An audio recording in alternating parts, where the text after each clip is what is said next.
Today, from Hard Rock Stadium in Miami, Florida, it's Week 3 of the NFL on EA Sports.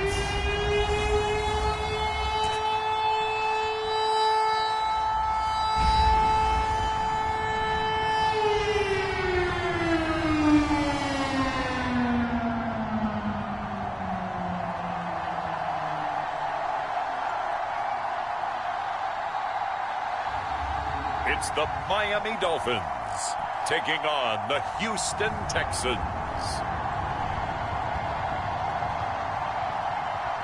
From beautiful South Florida, there's a look at Hard Rock Stadium in Miami.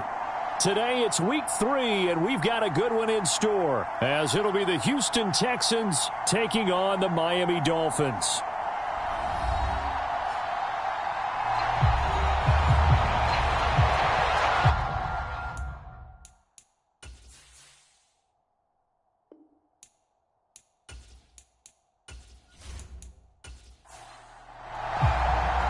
As of this morning, summer officially over. It's time for autumn football, and we're underway on EA Sports.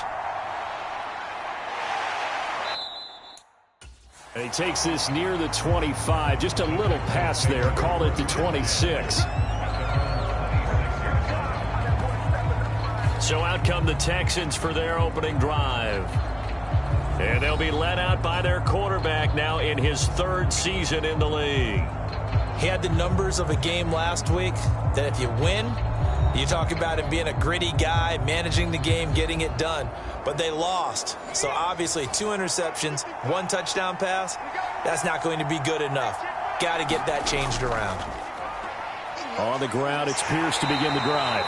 And he powers his way up past the 30. 5 yards on the game's first play, second down. This defense for the Dolphins, very strong last week as they helped their squad improve to 2-0 on the young season. It was a little bit enlightening talking with the defensive coordinator about their performance last week, because the feeling was that it was a good, solid performance. They did what they needed to do to get the job done and get the win, but definitely a few lapses that they're looking to correct. You talk about this Miami defense. They're going to need to be strong against the run in this one. They've established themselves as a top 10 run-stopping unit in the NFL here in the early going. All signs point to me towards them continuing that throughout the season. They look pretty good, pretty darn cohesive to me. This defense looking for an early stop. This is 3rd down and 6. Here's Stroud. Able to find the open man. That's complete. And he is going to have a Texans first down as they're able to get the 3rd down conversion. Well, you want to make sure that on an opening drive that you at least stay out there for a while and get into the flow of the game. A 3-and-out would have been problematic, but that's a good throw there to ensure they get another set of downs.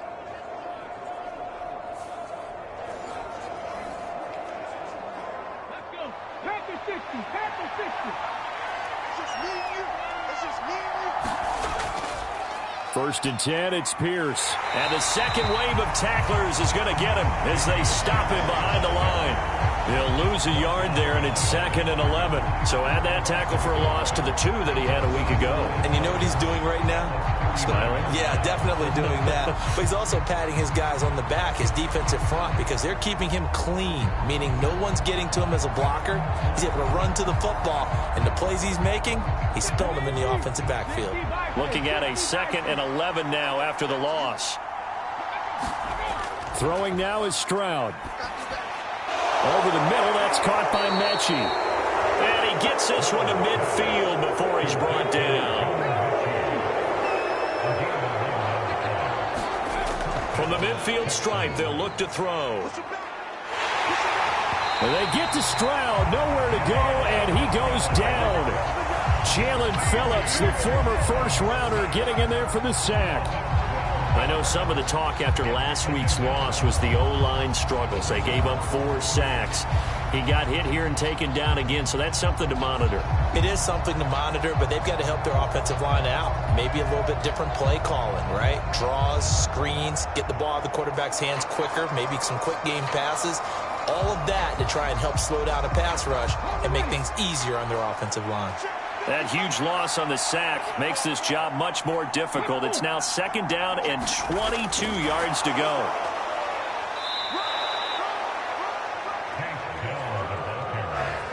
Now they're coming up on play number 8 of this opening drive, but they're looking at a 3rd and long.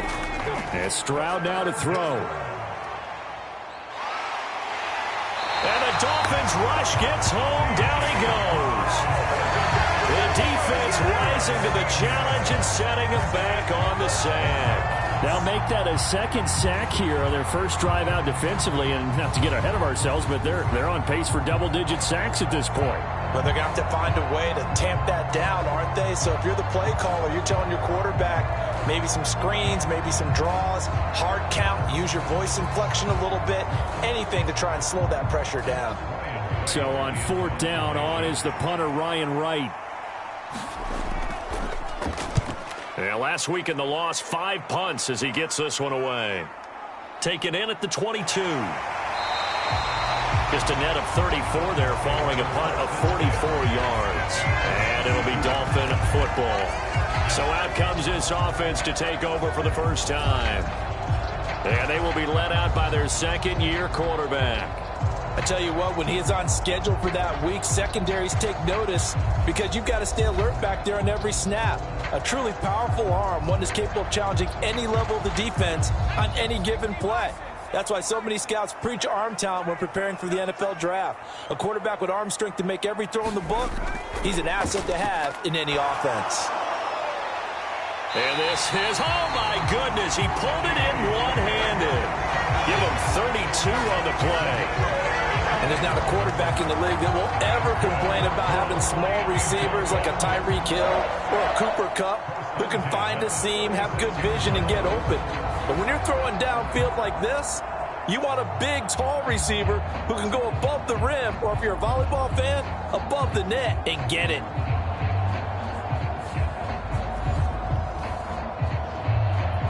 So how about that for a chain mover? They're all the way down inside the 40 now for 1st and 10.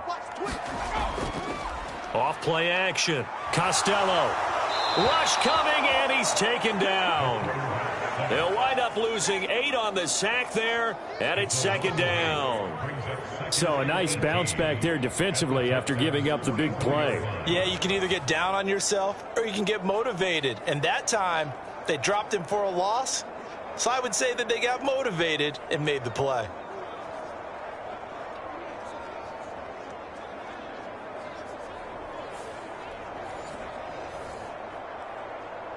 Got to imagine the pass rush will be equally intense here on 2nd down following the sack. It's 2nd and 18.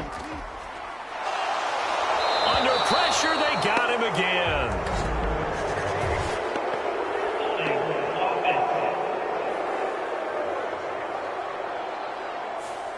So they will take the sack instead of the penalty. And it takes another down off the series. But the biggest one of all, do you want to tell the guy who just got the sack that it no longer counts? And the pressure gets to him again. Looks like a 9-yard loss, and it also brings up 4th.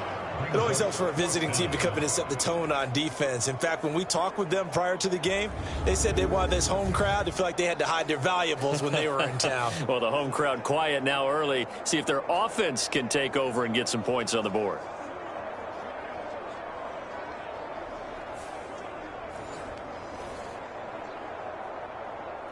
Here's Tommy Townsend on to punt.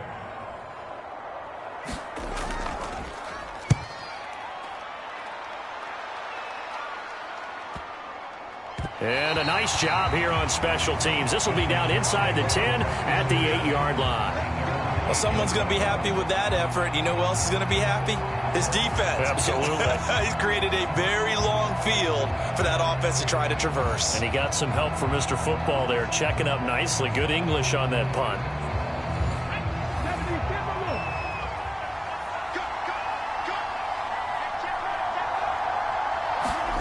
Stroud to the air on 1st and 10. Over the middle into the hands of Michael Thomas. And he's going to get a solid gain of 9 before being brought down.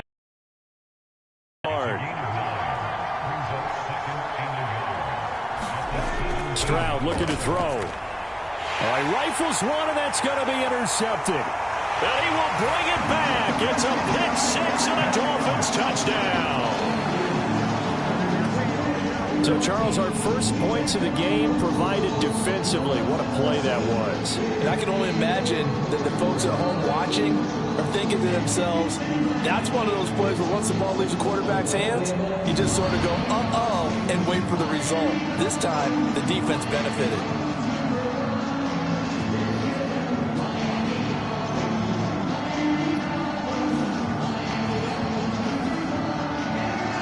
Now for the extra point, Daniel Carlson.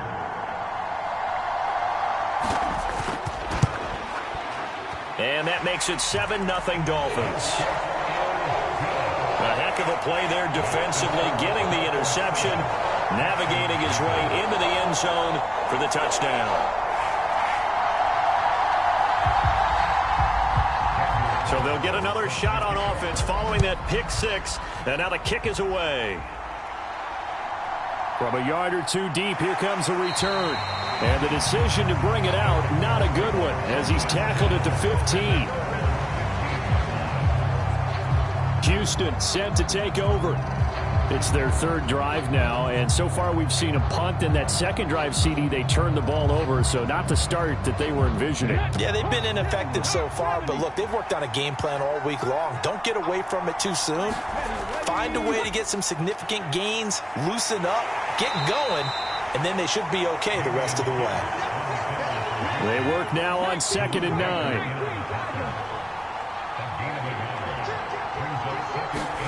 Back to throw. Here's Stroud. Over the middle, and it's incomplete. Just a little beyond the reach there of his receiver. That's probably one he wishes he had back. He wishes it had been 7-on-7 in practice, or maybe even routes versus air, because that's a completion he makes, 9.9 times out of 10? Just missed that one. Stroud on 3rd down now. He had a man open, but he missed him, and it's incomplete. And here's Ryan Wright now, standing just outside his own goal line. And now a fair catch called for and taken just outside the 40-yard line. They call it 38 yards on the punt, no return. And they will take over 1st and 10. So Miami coming out for their second drive. They've got a 7-0 lead in the football as well as they start out 1st and 10.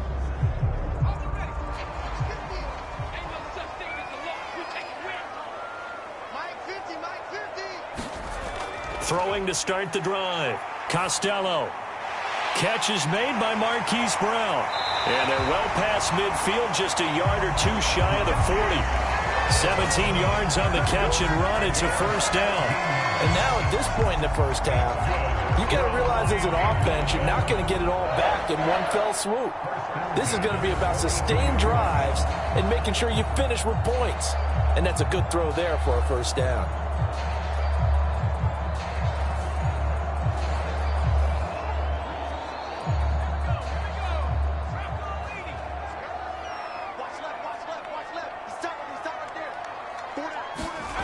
Throwing on 1st down. Costello. Firing quickly here, and that's complete. The numbers for him from a week ago. 7 catches, 59 yards. Better tighten up the coverage if you expect to slow this guy down, because if he gets going, he'll eat you up. Options galore here. 2nd and a few inches. First carry here for Kenneth Walker III. And out of bounds all the way down at the 3.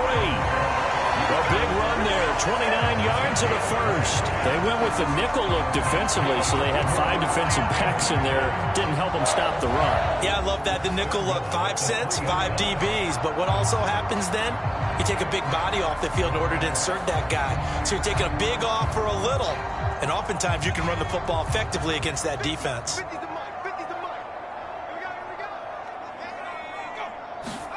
Back to throw. Costello looking end zone, but it's incomplete. They'll go again from the 3 here on 2nd and goal. Walker will take this in for the Dolphin touchdown.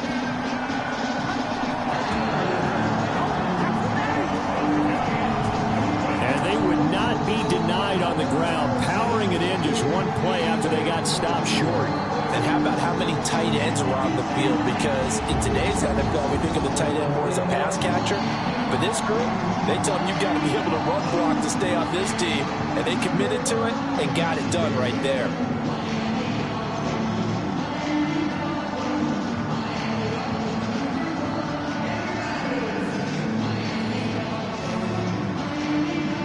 Carlson down to add the extra point.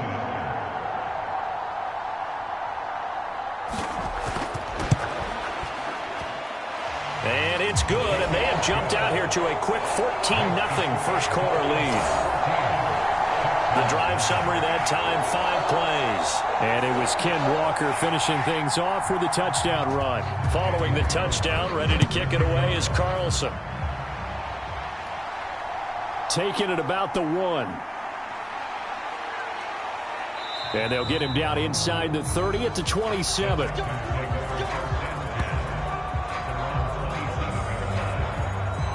And here comes the Texans now. They've been outplayed early, no question. Down 14-0 already as they come up 1st and 10. Come on. Hey, move it, 19. Play action. Here's Stroud. This ball caught by Mechie. That's good for 28 yards. You can almost hear the sigh of relief coming from their sideline and from their point on the field because this has been a tough start for them thus far. A much-needed first down there. They needed something good to happen. Plays like that will continue to help them dig out of this hole.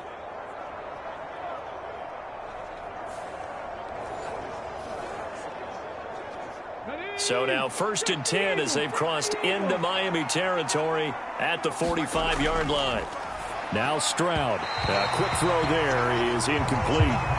You talk about this Miami defense.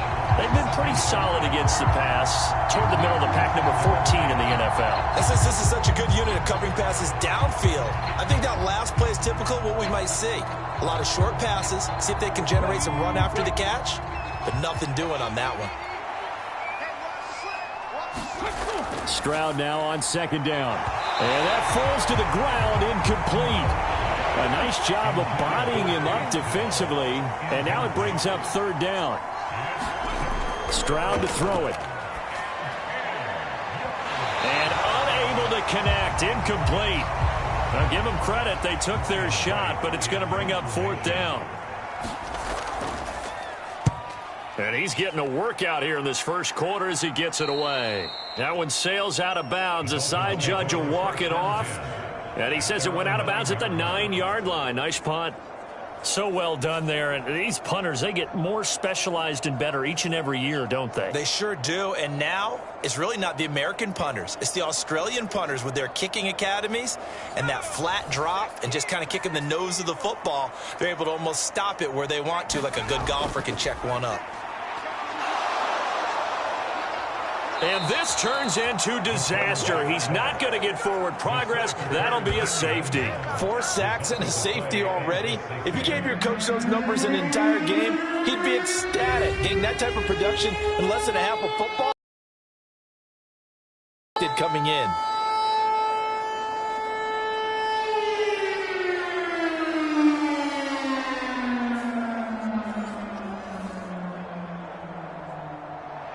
So after that safety, now a free kick situation forthcoming as they punt it away from the 20. It's taken to the 26.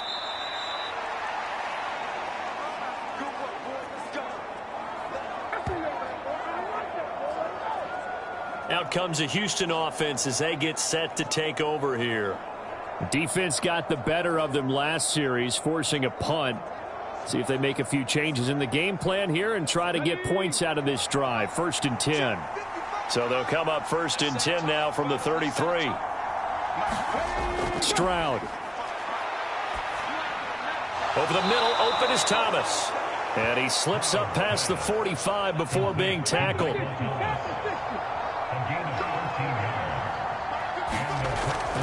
A run for Pierce out of the gun. And he's going to take this ahead for right around 3 yards, but no more than that.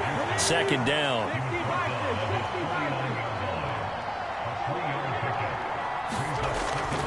Operating from the gun, Stroud.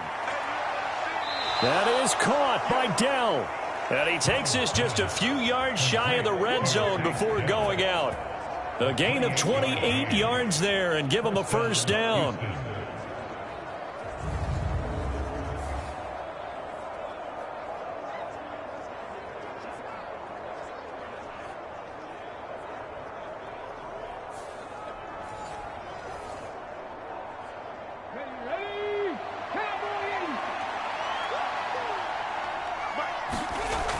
Looking to throw. Stroud. Throw over the middle is taken in by Dell.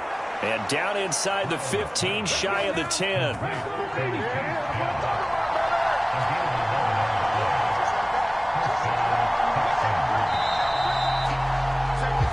We are in for a good one as we're through one on EA Sports. Texans football to start quarter 2.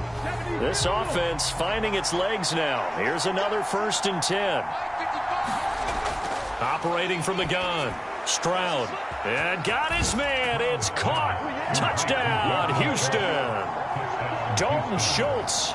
His first touchdown of the new season. And the Texans have got it back to within a score. And he is a reliable target. They like to get him involved. They got him involved there for the score. And they should. He's a very good player. Remember, they can use him in certain positions, so many different spots, and he usually comes through for them. On here, Brandon McManus for the point after.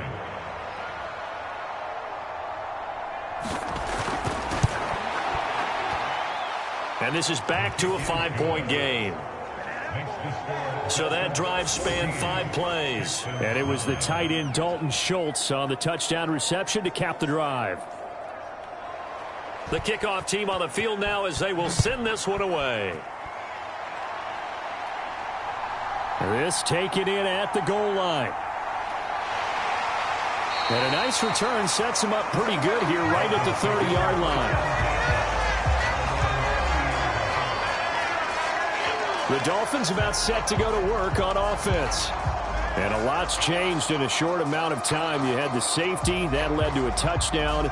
So their commanding lead not so commanding anymore as they begin anew with a 1st and 10. Here's Walker to start the drive.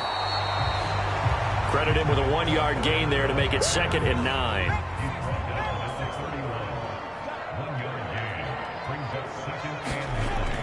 Sticking with Walker on 2nd down. And they'll stop him after a gain of a couple to the 33. Now 3rd down and 7. Back to throw. Costello going for Metcalf on the deep ball. That's going to be knocked away and incomplete. Here's Tommy Townsend now as he'll kick it away for the 2nd time.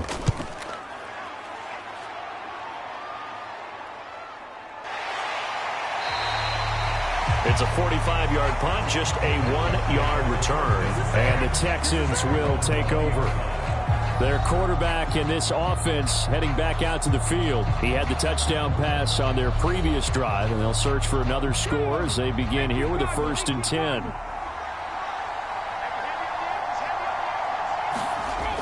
Throwing to start the drive. Stroud. And that is incomplete. Took a shot there on 1st down, but he couldn't reel it in. That's some good closing speed there defensively because that looked open for a minute. But that's great work with the ball in the air. Never gave up, converged on his man, and broke the play up. After the incompletion, here's 2nd and 10 from the 20. Pierce now up the middle. Broken tackle. And they're able to get this one across the 35. Give them 17 on the pickup there, and the Texans also get a new set of downs. That's pretty much meat and potatoes right there, wasn't it? Just go right at them and let your big horse charge up the middle. Not too fancy there, was it? Nothing fancy at all, challenging that defense, and on that go-around, the offense won the challenge.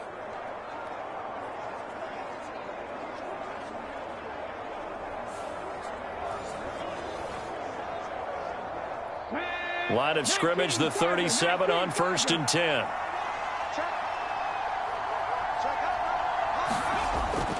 They go again with Pierce. And not a whole lot of room to operate there on the first down run. He gets maybe 3. Ball on the 39. Here's a 2nd and 7. And they'll go play action here with Stroud. That is hauled in by Michael Thomas.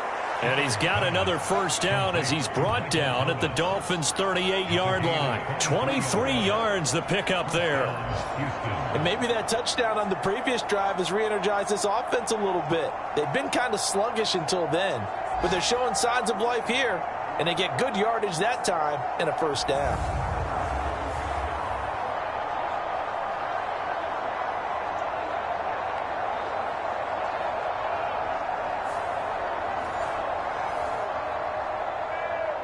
So now 1st and 10 as they've crossed into Miami territory at the 38.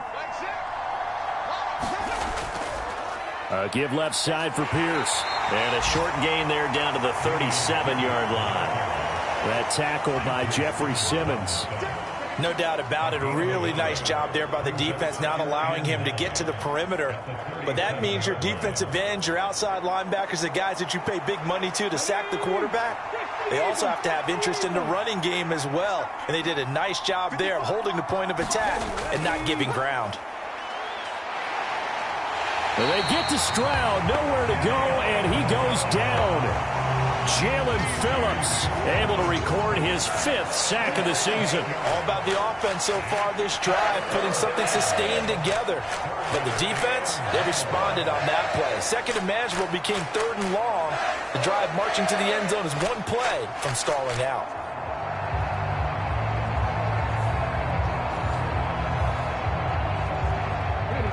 The Texans on 3rd down. They've only converted once in 4 tries. This is 3rd and 17.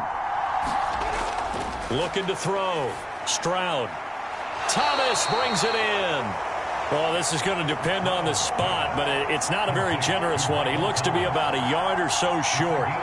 They get 15, but they still needed a little bit more. 4th down. Boy, they had a lot of real estate to make up there, but what a big-time play for them. Nice completion, excellent gain. Now they're in 4th and manageable. Just a little short, though, with that marker.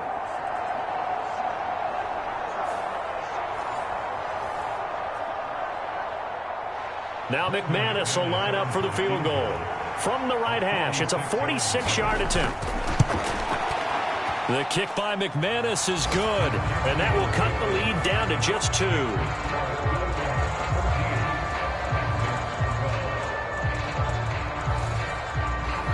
So it's 4th and 1. They wind up taking the 3. But I'm not sure that offensive unit, judging by the sideline, Charles, was in 100% agreement with the decision. No, not at all. But the head coach has final call on this. We know that. But let's face it, offenses want to feel like, hey, you believe in us? Let us go for it. We'll see if that is a problem for them moving forward in this game. And out come the Dolphins now. Obviously not the intended goal last drive. They had to punt the football, but still they've got the lead here and now a chance to add on to that lead if they can get points on this drive. 1st and 10 upcoming. On 1st and 10, Costello going for Metcalf on the deep ball. And that will be incomplete. Would have been a big hitter if they had connected. Instead, it's 2nd down. Up the middle, here's Walker. He takes this for 3 to the 29. Here comes 3rd down at 7. Back to throw. Costello. It's a short one here, complete to the tight end. And just 3 yards on the catch there. He couldn't get away. And that's going to make it 4th down. That pattern and scheme was well defensed on 3rd down. He tried to just sprint from one side of the field to the other, and they got it to him quickly. But no chance at yards after the catch there, and they stop him short.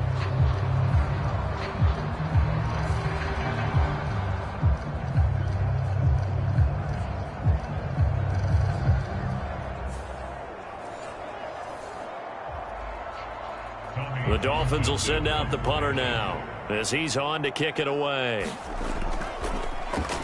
He's been a busy man here in this first half as he gets it away. That'll be a 44-yard boot, just a yard on the return as he's covered up quickly. And the Texans will take over with a 1st and 10. The Texans offense set to regain possession. And last time able to get 3. It's not what they wanted. They wanted 6, but they got at least something. They mustered something out of the drive. They'll take it. I like the way you've described it. Not ideal, but they'll take it. Anything to put some points on the board. But this time on offense, they don't even want to see the field goal kicker trot on the field. They want that ball in the end zone. Yeah, they'll be going for 6. Well, if you do read man coverage, Brandon, the drag route's a pretty good one to run against it because you're running away from people on it.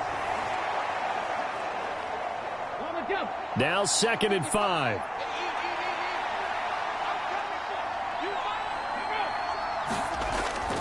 Stroud off the play fake. It's a short one here, complete to his tight end. First target, first catch, and a 1st down.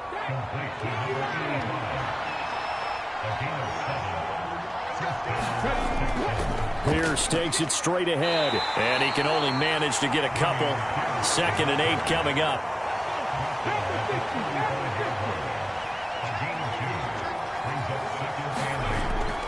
Looking to throw. Stroud. This is complete to Michael Thomas. And he's going to be out up around the 45-yard line. He's exceeded his receiving yards from a week ago, and we're still in the first half. It's a 1st down.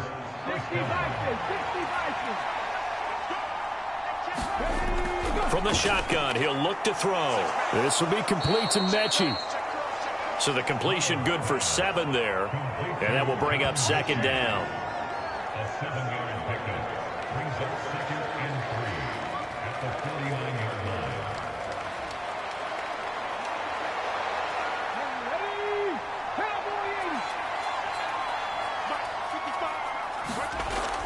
Back to throw. Stroud. To the right side and caught by Dell. 68 yards receiving now for him in the game. And a 1st down on that last catch as well. A gain of 9 yards. 1st down, Houston.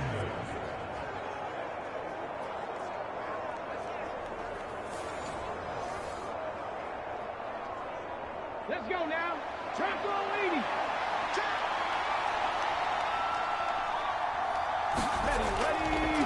Give to Pierce. And nothing much materializing there on the 1st down run. He'll get a couple, and that's it. From the 38 now, here comes 2nd and 8. And they'll go right back to Pierce. And he'll work free from 1 tackle, but that's about all as he's taken down. And they'll be in search of 6 yards here on 3rd down. This is now the 9th play of the drive. Looking to throw. Stroud. And that's going to be incomplete. The coverage too good there. The contact popped the ball free, and it's 4th down. That's on target, but it's no good. He had it on line, but it came up just shy of the crossbar, and they'll remain down by 2.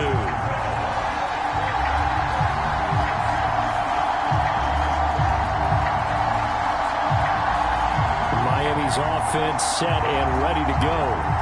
As we eat closer and closer to intermission, Charles, remember last time out they punted. They would love to get points here, especially if this is going to be their final possession of the 1st half. Yeah, and this is what close games feel like because the pressure is on both sides, but sometimes the pressure is a little bit higher on the team with the slight edge because they're trying to hold on to that, trying to increase it. Let's see how this one continues. A reminder that when halftime rolls around, Jonathan Coachman will have all the highlights and analysis of this 1st half of play from our studios in Orlando. And he's tackled a yard short of the marker. Good gain of 9 on 1st down. 2nd down and a little more than a yard here. Now a throw here, hauled in. 6 yards to pick up, and that's a 1st down. A little football 101 there. You just see the receiver trying to run down the defender, meaning he goes right at him and really trying to move him a little bit towards the center of the field so he can put his foot in the ground and break to the out, to the sideline, and make a catch. Now a throw to the end zone on first down, but it winds up incomplete. Now a 2nd and 10. They'll look to throw again. Now he's forced out right. And they'll get this down to the 10. Now the Dolphins going to burn the first of their timeouts as they'll stop it with exactly a minute to go before halftime. So not quite a 1st and goal. It's 1st and 10 from the 10. Now here's a look for the end zone, but that one's going to wind up incomplete. 2nd and 10.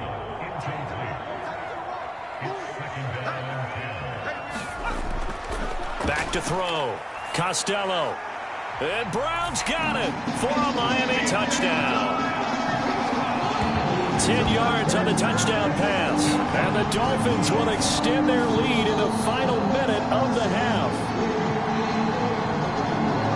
Well, Charles, he's still a young signal caller in this league, 2nd year in the NFL. And I don't know if last year as a rookie if he would have worked through his progressions like he did on that touchdown pass. I think you're right about that. We're seeing him grow up right in front of our eyes because when he went to his primary read, he recognized that they were all over that as he continued to survey the field, picked up another target, delivered a pass exactly where it needed to be. A very mature play for the 2nd-year quarterback. Extra point by Carlson, up and good. And that makes this a 9-point game.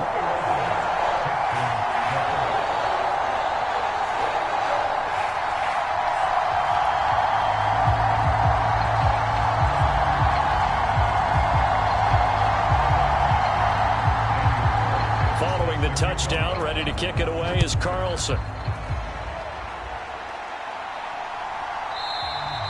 And no effort to bring this one out. It's a touchback.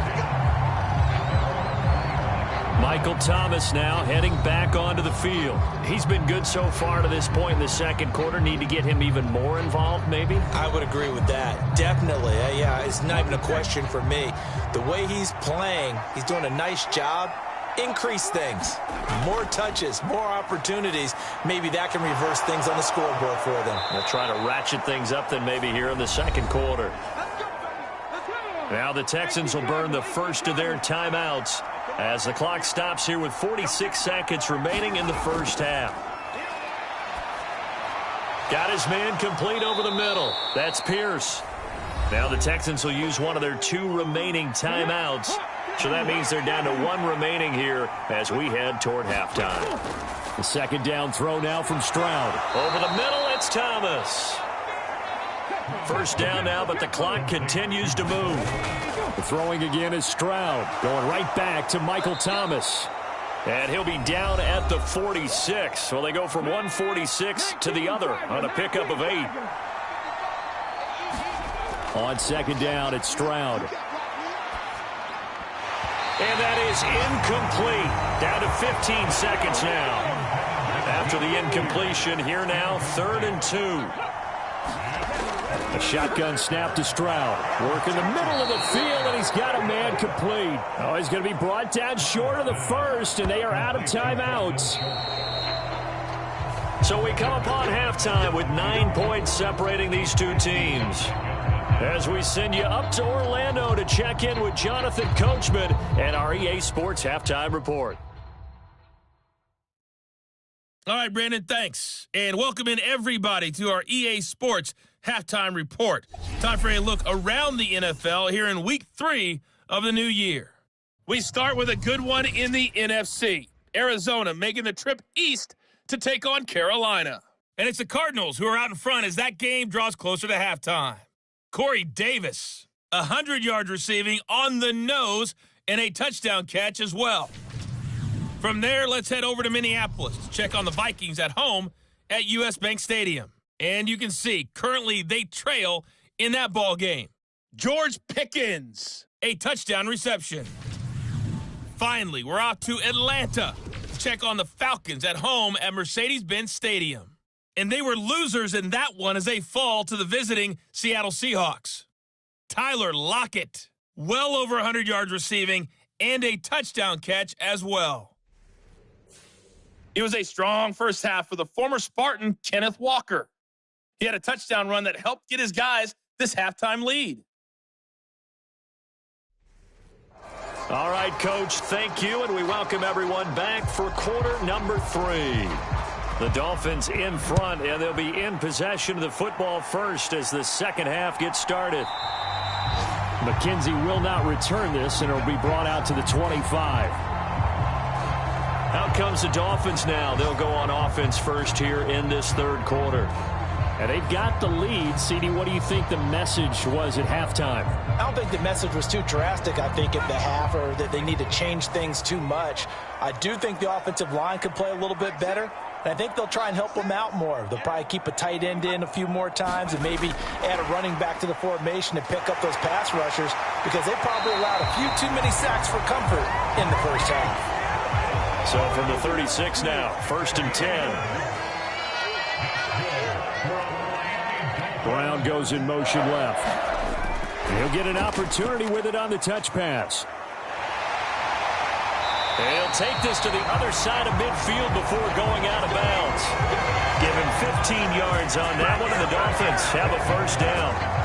Just a simple tap pass, but it pays off in a big way. And sometimes the simple stuff causes the most problems for a defense because there's a breakdown in communication there.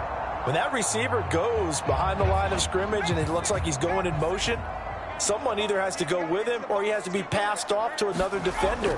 Somehow they didn't get that communicated well, and it turned into a nice play. And that's good for a pickup of 10 yards. And they'll be left with a second and about a foot. Well, coaches always talk about finding balance on offense. I don't think you get much more balance than this. Big-time run, big-time pass. A 1-2 combination. Looked pretty good. How about that? Let's see if they can continue to take that kind of a punch, though. And they'll be inside the 35 now at the 34-yard line.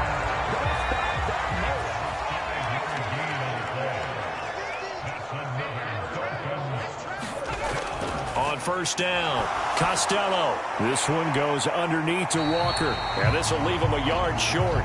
Nice pickup of 9 yards on first down.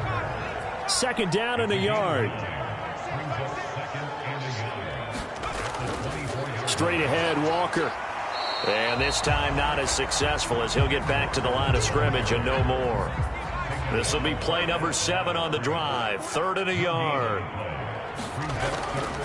They'll try for the first with Walker. And he'll be brought down at the 21, just shy of the 20 in the red zone. A gain of 4 that time as the drive will continue. Brandon, they're still in the lead, but momentum's certainly been going the opposite direction. So to me, that's a really important pickup there on 3rd down. Try and regain some confidence, and you're right, they need to stem the tide a little bit. That certainly helped.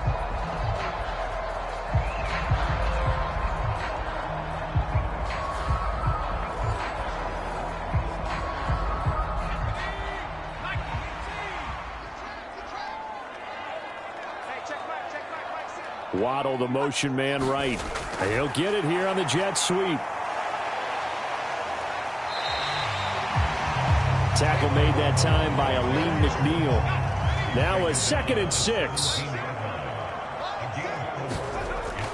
From the gun, it's Walker. And he's able to work it here to the 8-yard line. 9 yards on the play there, and it sets him up 1st and goal. And that's a nice pickup of a first down on that 2nd down run. And at that yardage gained, they can run that play on any down.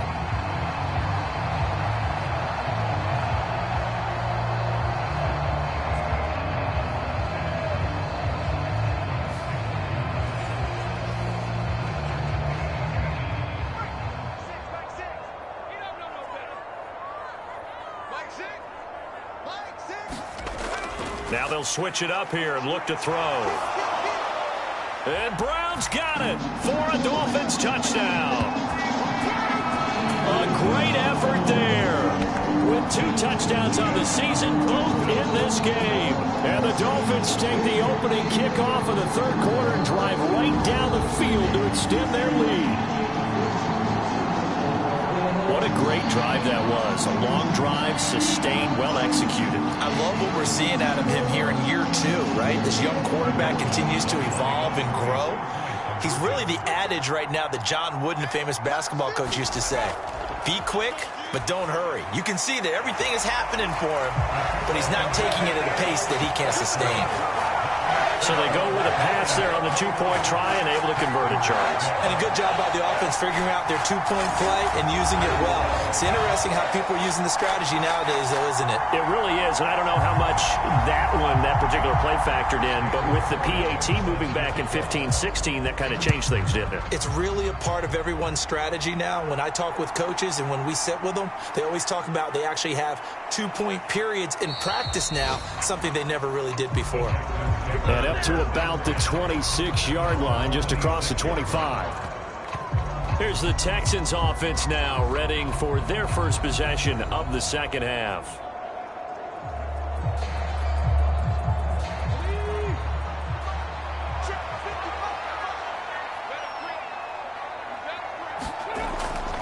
They'll start on the ground with Pierce. And that to the 30. It'll be second down. Ball on the 30 now. Here's 2nd and 6. Another carry for Pierce. And he gets this to the 35. Good for a gain of 5. This offense in desperate need of a conversion as they come up on 3rd down. Operating from the gun, Stroud. The Dolphins get there this time, and they bring him down.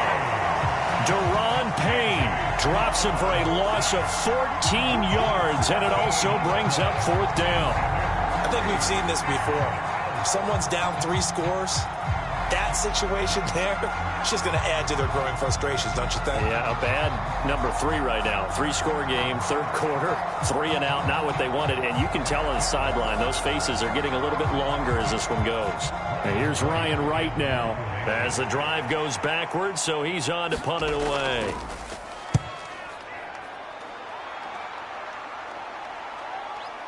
Taken from just outside the 30. It's a 45-yard punt, then 8 on the return. And out will come the offense as they take over. Out comes the Miami offensive unit now. They get set to take over. And that last drive, so effective in the passing game, resulting in the touchdown. Maybe not many people were focused on the trenches. There was good protection there. Excellent protection. So now defensively, you've almost got to get down to those starters blocks like you're a sprinter. Get lower than those guys on offense and find a way to roar through them or around them to get into the face of the passer. Easier said than done, though. Way easier said than done. But they've got to try something because right now they're just cutting them to shreds. Call that a very strong gain of 24. I'll tell you what, a lot of those mid-range throws have been available because sometimes teams get too concerned about the deep ball and they leave too much space in front of them. And these guys have been taking advantage so far.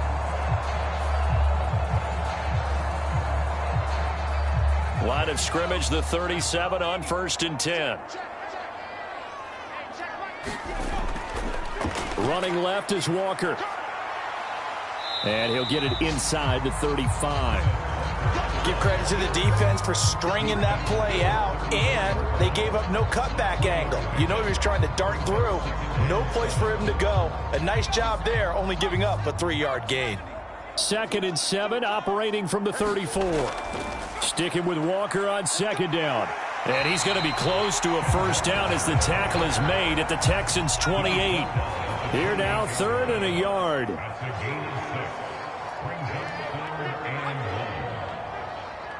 They'll bring the tight end in motion right here. On 3rd down, here's Walker. And that one going nowhere from the start as he's met in the backfield and goes backwards. A loss of a yard, and it brings up 4th. That was well played there defensively. 2 tight ends in the formation, which essentially gave them 7 blockers up front. Hard to imagine with all that size and beef that they could let a tackler through, but that's exactly what happened. A loss resulted.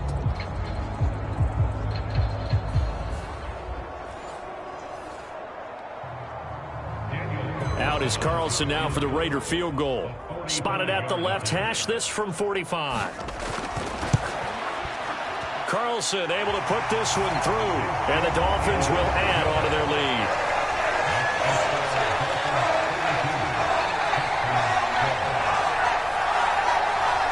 Well, 3 more points tacked on, and this margin getting more comfortable by the minute. And with the lead where it is, you can actually feel good about field goals. We talk all the time about scoring 6s, not 3s. But in this case, they're just looking to chew up some time and come away with points. And they'll start this drive just across the 30. Pretty nice work on the return. So holding will scratch off some of that return. And I know fans get frustrated when they see penalties of this sort on kick returns, but it is difficult to do it right against these moving targets at full speed. Hard to do. And he'll get this up past the 25 before he's out of bounds. Stroud out of the gun here. He's got Thomas yet again complete. He has a first down, and that catch will also put him over 100 yards receiving now on the afternoon.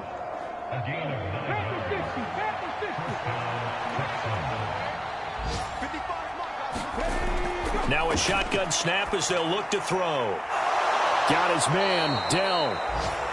And he'll be taken down, but not before he gets into enemy territory. Texans passing game in rhythm right now, picking up another first. They like going to him in the slot. He catches another one. I think this comes under the heading of, until they stop him, why not go back to him? He has something going really well. Great working relationship with the guy throwing the ball, and they keep making the connection. So now 1st and 10 as they've crossed into Miami territory at the 46. In motion right is Thomas. And they're going to give it to him on the jet sweep. 5 yards is the tally on first down. That brings up 2nd and 5.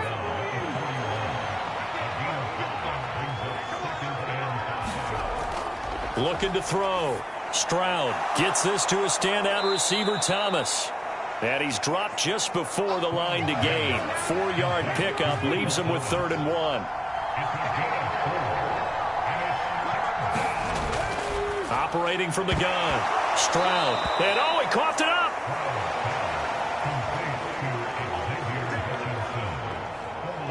And the defense not able to get it. From a defensive perspective, what's that moment like when you realize the ball is loose? It is a moment where all concentration goes right to the football. This is something you've talked about in all your preparation for the game. You probably talked about since training camp. Knock the ball free, take it away from the other team, and now you have that chance. It's a little bit of deflation when they end up recovering it. They knocked it free, but couldn't take it away. Now a handoff for Pierce. And he'll take this ahead for about 4. 2nd down coming up.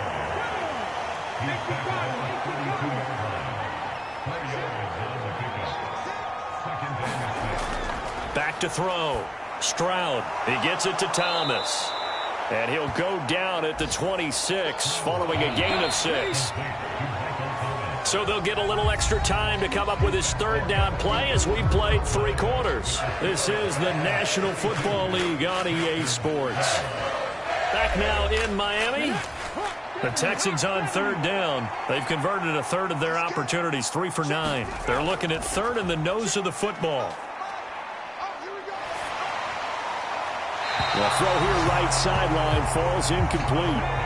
And they're indeed going to go for it here on 4th down. So trailing here in the last quarter, let's see how this plays out. Pass taken in by his big tight end. And brought down, but not before they get it inside the 10 to the 7. No reason not to try it there, and they do indeed convert on 4th. And with the scoreboard against them here in the 4th quarter, this was definitely 4-down territory. Really nice job there finding a way to get open, and a really nice throw. That sets them up with 1st and goal.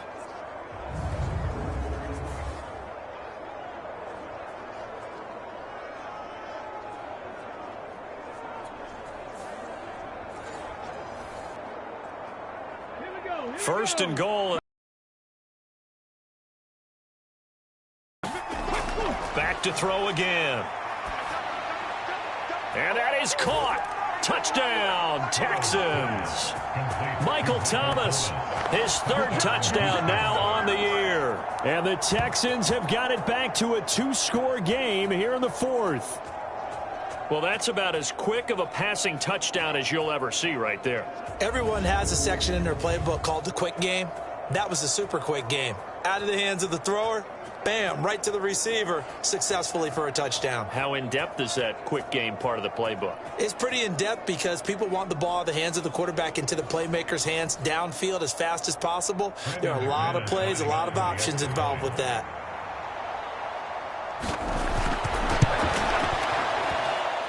Extra point from McManus is good, and that cuts this lead down to 13.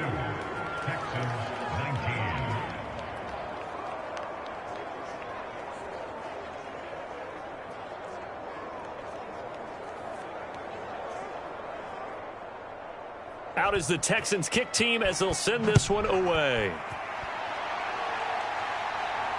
This fielded right at the goal line. And a decent return out to the 27-yard line.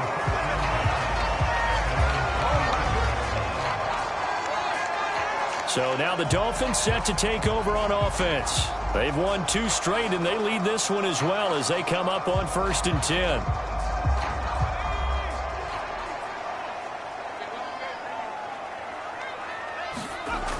Throwing to start the drive. Costello.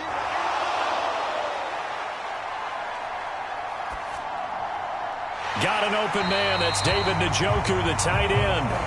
And he's going to get a solid gain of 9 before being brought down. 2nd and right at a yard. Just need a yard here. 2nd and 1. Up the middle they run. It's Walker. And to the 42-yard line here and brought down there.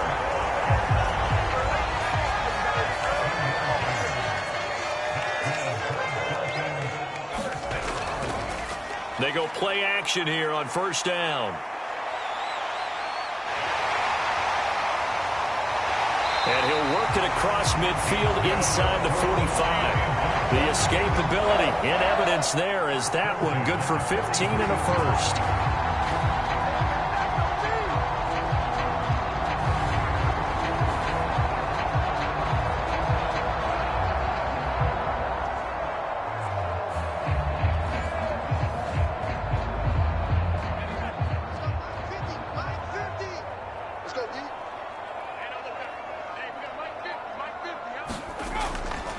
To the right side, this is Walker.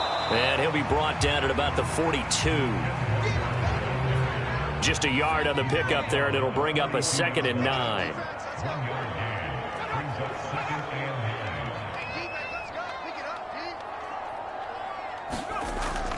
Operating from the gun, Costello. And his throw's going to be incomplete. The Dolphins on 3rd down, just 1 for 5 to this point. This is 3rd and 9. Looking to throw. Costello. Towards the end zone for Brown. And that will be incomplete. Well, they weren't scared to let it fly, but it falls to the ground and brings up 4th down.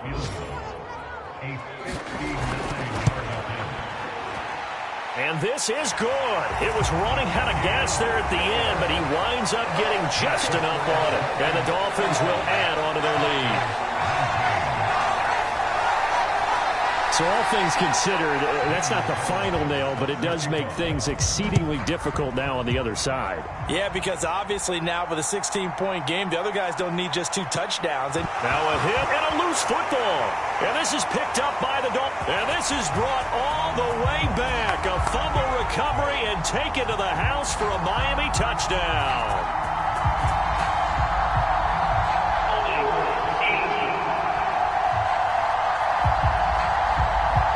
So obviously they will decline the penalty there, and the result is 6 points.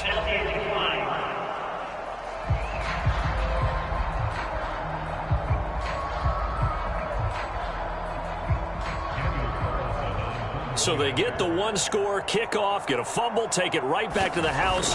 2 quick touchdowns within a matter of about 10 seconds on the game clock. It's like a big 1-2 punch that may lead to a knockout. Extra point by Carlson, up and good. And that pushes the lead up to 23. And you can bet they're preaching 2 hands on the ball here as the kick's away following that fumble return. And not willing to risk another fumble. He'll sit on this one. It's a touchback. Houston's offense taking over again.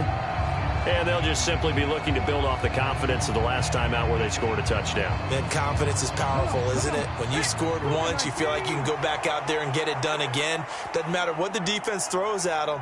They feel like they're in a groove right now, and they want to get out there and show it. Yeah, hoping to stay in that groove here this go-around. Well, they had the run for no gain. Now they'll try again from the 25 on 2nd and 10. Here's Stroud. And he drops it incomplete. And their struggles continue here. But plain and simple, that's the second time today that he's dropped a pass. And that one, I think, maybe even a little easier than the earlier one that he dropped. Surprising. Was this game announced as a night game prior to, and maybe his rhythm is just off? He's got thrown off. He's got to wake up, enjoy the sunshine, and go play. And he is going to have a Texans first down as they're able to get the third down conversion.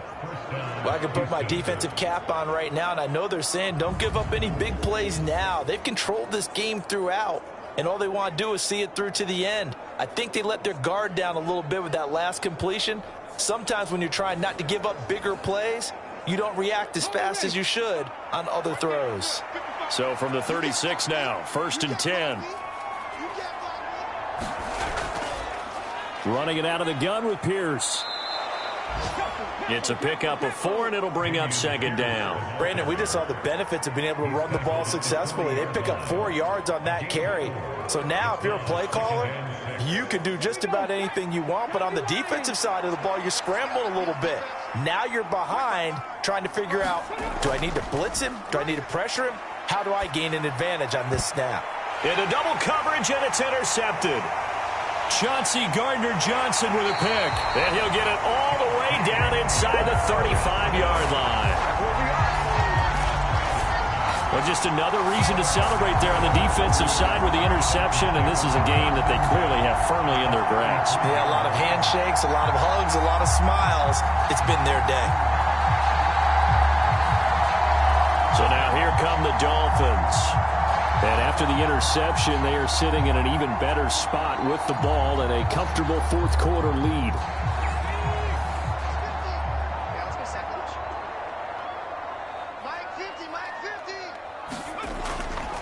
Walker now on 1st and 10. And he'll get what he can up the middle, 3 yards. That'll bring up 2nd down. Well, that's a pretty good drive starter right there. And I don't know, partner, if you're even thinking about sitting on the ball right now. They may just want to run their regular offense. In plus territory. And as an offensive coordinator, you don't want your team to go into a shell, do you? No, you really don't, because as soon as you take your foot off the gas, it's real hard to put it back on and mash it, because once everyone's emotions come down, hard to start them up again. So I think he may want to keep them cranking high right here.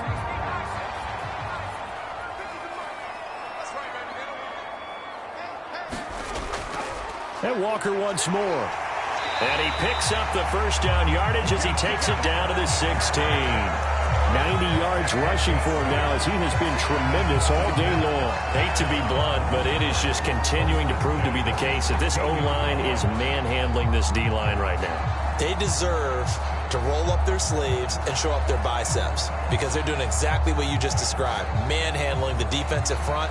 They've got the leverage, they're powering through, and they're controlling this game. So the ball down to the 16 here for 1st and 10. Operating from the gun, Costello.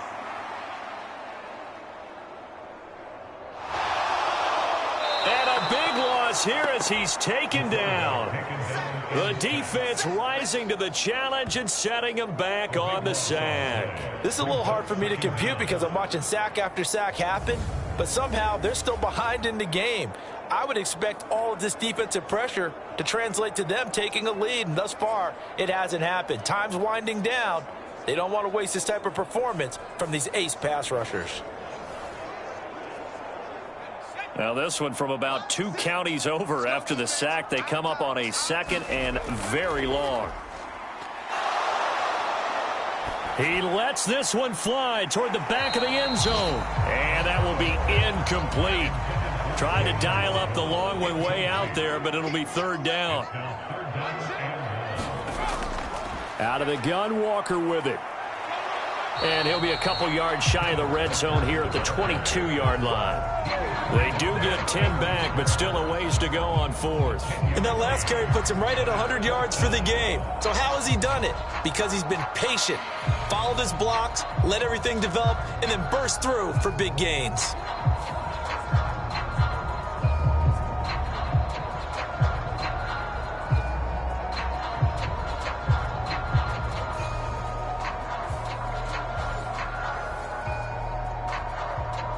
Now to try the field goal, here's Daniel Carlson.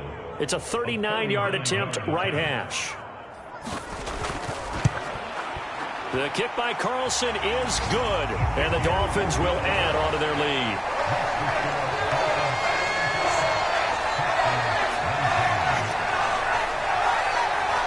So they got the turnover, started with great field position, but in the end, the defense able to hold firm, and they only get 3 out of it. And I like what you said right there. That defense able to hold firm, backed up into the shadow of their own end zone. Goalpost right behind them. They had to make sure they didn't give up the 6. And, boy, they came through in a big way. To them, even though they gave up 3, that's a win for their side. Now we'll see what Michael Thomas and the rest of the offense has in store here. They might want to mix something up defensively because he's been shredding them a bit, hasn't he? That he has, and even with all the changes that you know are going on the defensive side of the ball, he's still finding ways to get open, finding the right spots, and the delivery's been pretty good too. He's over 100 yards, has the 1 touchdown score to this point. Throwing now is Stroud. Throwing quickly there, but it's incomplete. After an incomplete pass on 2nd down, that'll leave him trying to convert on 3rd and 9. Stroud working out of the gun. And he's going to be intercepted for the 3rd time thus far. It's Deonte Banks with it.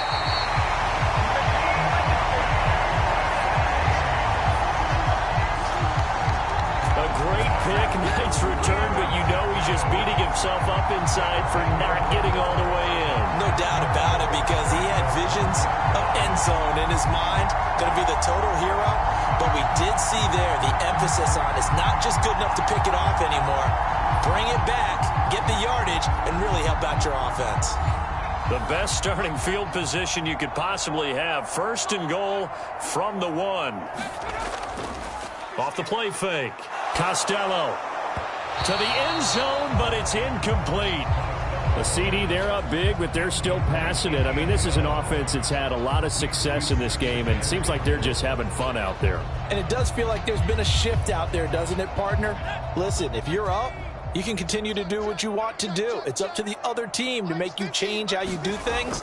They'll continue to throw it around. And he'll take this into the end zone for a Dolphins touchdown. Kenneth Walker with his 6th rushing touchdown on the year. And the Dolphins are closing in on a 3rd straight victory to start the campaign. So that now 6 touchdowns for him on the ground here so far this year, Charles. And it's week 3. What kind of a season might he be embarking on? Well, we both know it helps to have fresh legs early. And they're going to ride him a lot as this year goes on. But one other thing to keep in mind, as you keep having success, you actually have built up some momentum. Your body responds to that as well. So I see no reason for this to slow down anytime soon. Extra point by Carlson, up and good. And this one was over a while ago as they just add on to that big lead.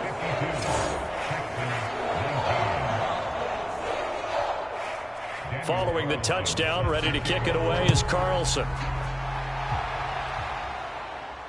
This taken in right around the goal line. And a good effort on the return there. Gets him across the 30, up to the 33. And now out comes Houston. Where we stand right now in the 4th quarter, this one pretty much out of reach. And, Charles, I know they're going to be disappointed about several things with this ball game, but the self-inflicted wounds, they've had several turnovers. You would have to think that's going to be something they're going to discuss heavily in the film session in the coming days. You're absolutely right about that, partner, because they're going to have to sit in that film room and watch every error that they made and figure out how to not do it in the future. And mentally, I think a lot of the guys are already starting to think about, okay, how do we put this behind us and get better for the next time out? This, they'll use as motivation for the rest of the time that they play to hopefully never be in this type of situation again.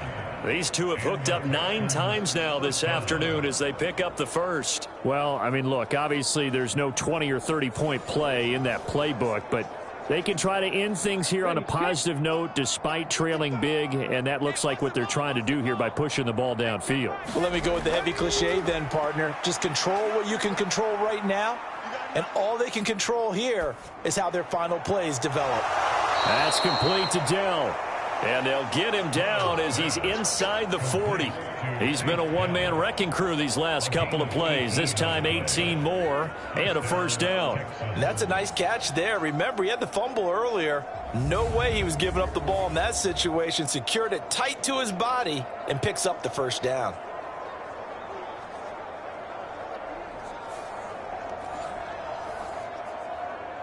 Let's go now. Just 2 minutes remaining here in the fourth quarter of what has been a one-sided affair. Let's go, baby. Let's go.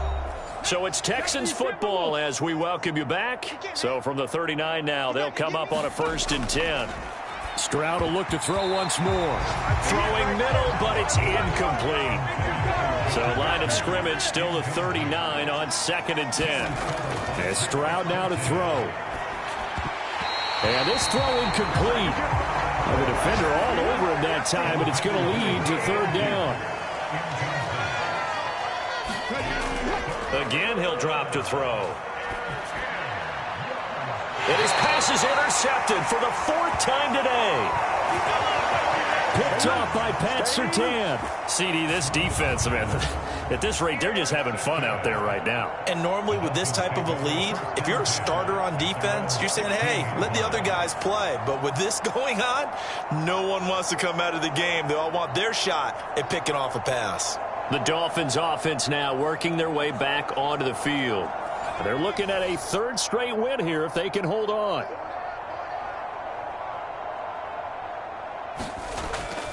They'll run with Walker to begin the drive.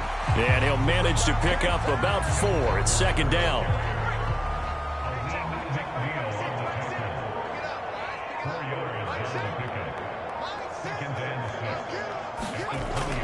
Sticking with Walker on 2nd down. Call it a gain of a yard, and it's going to bring up 3rd and 5.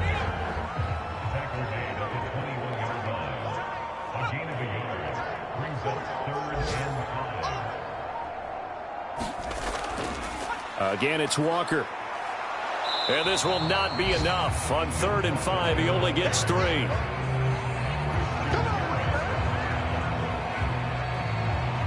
The Dolphins will send out the punter now, as he'll punt it away for the 4th time today. He's averaging just under 50 yards a punt as he gets this away. This is taken at the 23. And as this defense walks off the field, they can do so with their heads held high. What a performance. Well, by the offense, too. I mean, really, Charles, just complete domination on both sides of the football here in this one. Certainly was, and I think both sides compete against each other all the time. You go to each other in practice, obviously your training camps, your off-season. But on game day, you both want to show your best. And I think that's what we saw from both the offense and the defense, a complete team victory. So for Miami, it's an ideal start as they move to 3-0 now on the young season. And they'll hit the road next week to take on the Atlanta Falcons.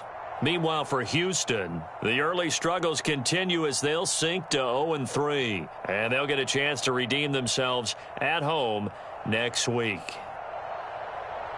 I'm Brandon Gaudin. Certainly have to thank Charles Davis, my broadcast partner, and our entire crew. We'll catch you next time right here. It's the NFL on EA Sports.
today.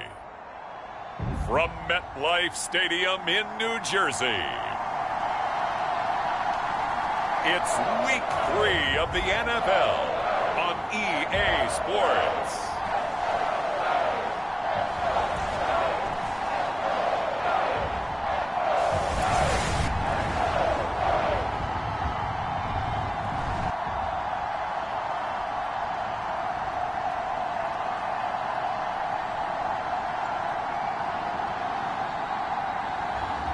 It's the New York Giants taking on the LA Chargers. We welcome everybody to the Garden State. EA Sports coverage of the NFL finds us at MetLife Stadium in East Rutherford, New Jersey. Today it's Week 3, and we've got a good one in store, as it'll be the LA Chargers taking on the New York Giants.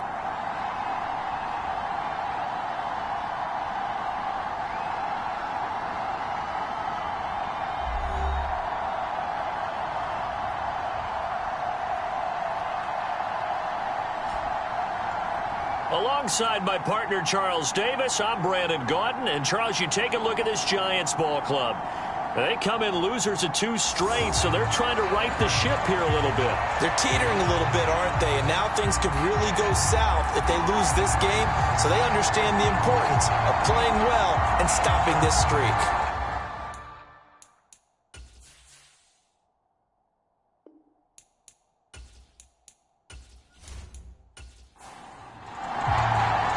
As of this morning, summer officially over. It's time for autumn football, and we're underway on EA Sports. And a good return as he'll be stopped just shy of the 30-yard line.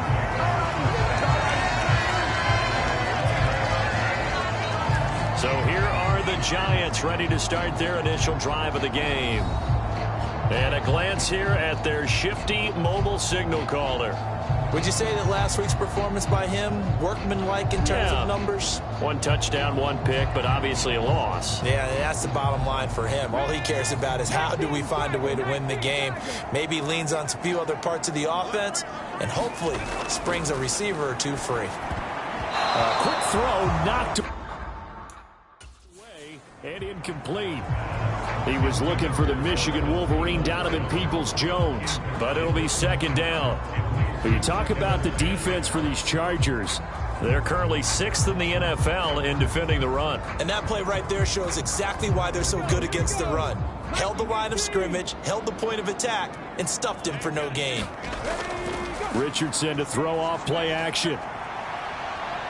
He's going to air one out. Oh, a leap, and he will make the catch. It's a big-time play there for the G-men. And even 60 yards. No question about it. They're going to test the secondary. They come out throwing from the start. An incomplete pass on first down, and then bam! They hit a big one early in the game. This approach sometimes can open up stuff underneath, but other times it can open up the floodgates too.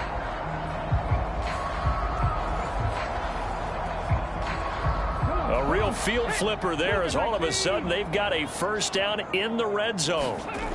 From the shotgun, Richardson. A quick throw there going to be batted away and incomplete. An incomplete pass on first down. That leads to a 2nd and 10. Richardson looking to throw this. Dumps it off to Mixon. And the stiff arm made it a pretty little run. Not a huge gain, but a nice chunk of yardage. They need 2. Here's 3rd down. Now Richardson. And that is caught. He's got it for a Giant touchdown. Isaiah Hodgins, his first touchdown here of the new campaign. And the Giants get the upper hand as they're on the board first here this afternoon. And this is a crew, they've come out flat their last 2 games, both losses, but just judging by the energy level, they look different here early, and that touchdown shows how. Yeah, it seems to me that touchdown gets them off the treadmill. Because, you know, you've been on the treadmill. I've seen you work out. You go forever and ever, and it tells you you've gone somewhere, but you really haven't. You're in the same spot. They've exchanged it. for an escalator. Still got some hills to climb, but they can get there. These are good analogies. I run outside sometimes, though. Get some fresh air, a little sun on your face. A little wind in there. Yeah, that's right.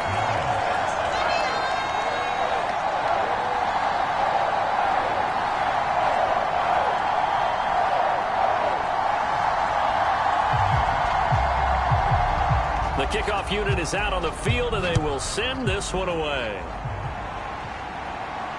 Taken at the goal line.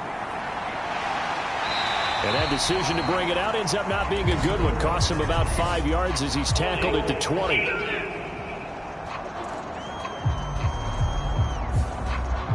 So the special teams penalty costs some yardage there as they come out on 1st and 10. The play action fake. They'll look to throw. And this a leaping effort, but it's knocked away and incomplete. Here they come, 2nd and 10 now from the 10. He'll drop to throw. That's Cordero Patterson hauling it in.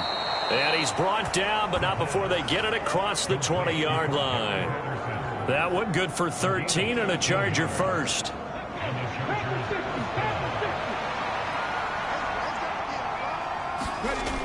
On 1st down, he'll drop to throw. Firing quickly, but it's incomplete.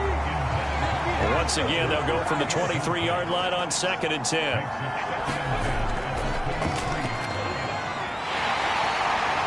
And a nice run past the 30-yard line there. 2 yards still to go. 3rd down now.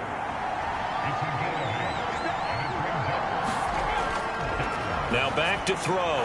He's got his target. That's complete. And he is going to have the Chargers 1st down as they get 5 there on 3rd and 2. Well, they kept it simple there, CD, only needing the short gain to move the chain, so they didn't want to go with a deep throw. They just go with that safer, shorter throw and able to convert.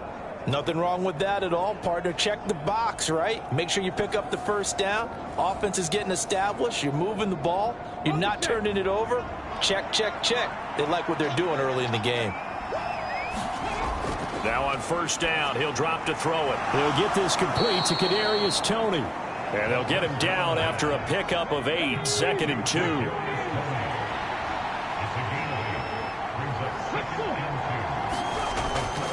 He'll look to throw. And a quick throw here, that's complete. And they're going to have another 1st down as the tackle's made at the Giants' 45-yard line. These are his numbers from last week's contest.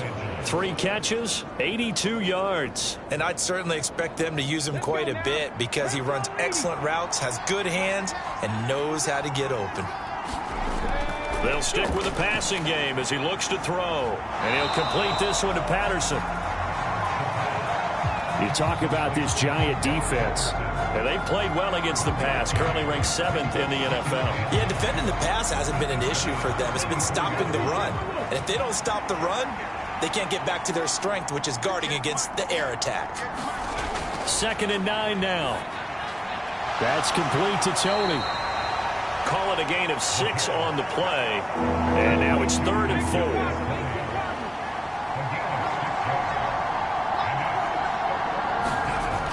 They'll set up a throw. And that's going to wind up incomplete. However, we do have a flag down. Let's check in with our referee. So pass interference to call. That's going to set him up with a 1st down. And if it's a bang-bang play, maybe the flag stays in the official's pocket, but instead, he definitely impeded the receiver's right to catch the football. The official's letting the players know how the game's going to be called here in the 1st quarter. That's good for a gain of 6, 2nd and goal. That's a staple of this offense. Drag route to the tight end. Yeah, he was unable to use his size to break off much more yardage after the catch, but still an effective gain nonetheless. They'll try to run this one in. And he is into the end zone. Touchdown, Los Angeles. A great play there. His 2nd rushing touchdown on the year. And the Chargers go coast to coast and finish the drive off with 6 points. That's a great response here in this 1st quarter. And what I like about it is how they put this drive together. The other guy scored quickly to start the game, but this was smart football to not feel like you have to go out and score quickly yourself. So they worked the ball down the field, took their time, and finished with the touchdown run. Kaimi Fairbairn on for the extra point.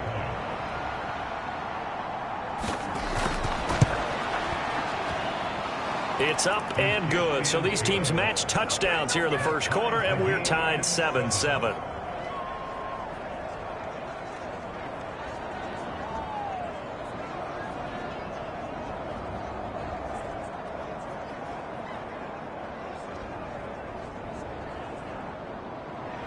Each team's had it. Each team has scored. 7-7 here as the kick's away.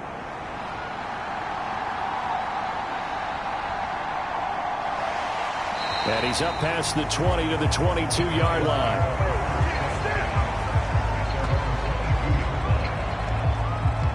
So the Giants getting the football back here for their second drive. So both of these teams, Charles, coming off touchdowns now, but this offense, they just had to stand on the sideline, watch their opponent author a really impressive drive to reach the end zone. Yeah, and I think you're not telling yourself the truth if you don't think there's some one-upsmanship going on right now, because they just had their touchdown answered by a drive of double-digit plays that also found the end zone. Now they want to do something even more impressive to answer that one. Well, this defense for the Chargers, very strong last week as they helped their squad improve to 2-0 on the young season. And no matter what's done throughout a ball game, it always comes back to blocking and tackling. That's the essence of football. But I think it's hard for people to understand just how difficult it is to tackle, especially open field. Very few missed tackles on tape that I saw last game. This team does a nice job of getting their opponents on the ground. 17 yards and a Giant first down. A good run there off right tackle in an old school NFL football.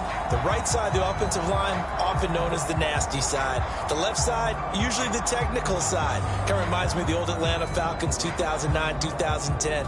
That's how they constructed their offensive line.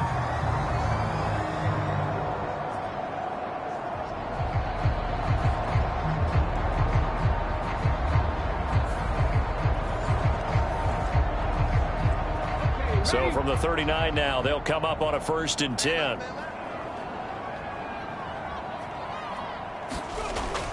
Once again, they run with Mixon. And he'll take this ahead for about 4. 2nd down coming up.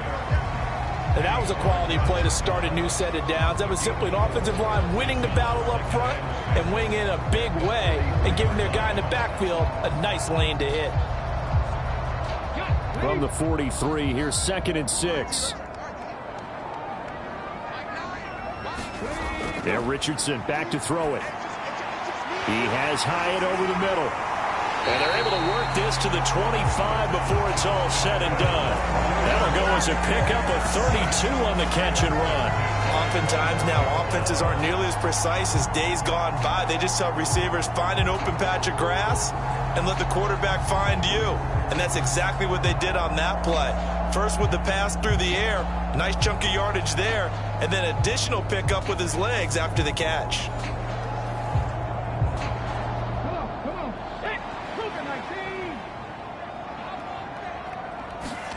On 1st down, Richardson. And that one complete to Hodgins. And down inside the 15 he goes. This game not quite as good as the last, but still over 40 yards between the two.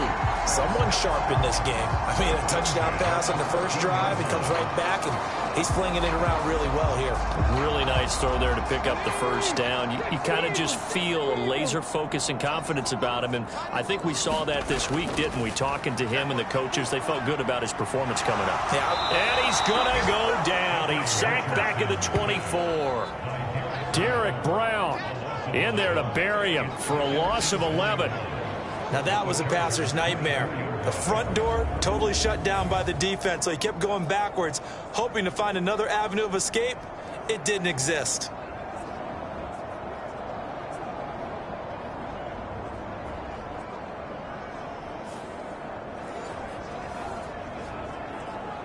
Well, they're in some hot water now. After that sack, it's 2nd and 21. Richardson. Now a quick throw there, but it's going to be incomplete. Well, partner, guaranteed they approach this play with the idea of making up ground to make third down manageable. Unfortunately, with that incompletion, right back where they started on the last snap. Now they need a big third down play in order to pick up the yardage needed. Now on 3rd and long, they'll look to throw. He'll drop this one down to Mixon. And he'll be brought down inside the 20 at the 19. 5 yards, not enough, and it'll be 4th down. He's already proven to be a factor in the running game on this drive. Now he gets involved in the passing game. I think what we're seeing here is the modern version of workhorse in the NFL, being able to run it and catch it with equal proficiency. So the Giants now are going to turn it over to their field goal unit.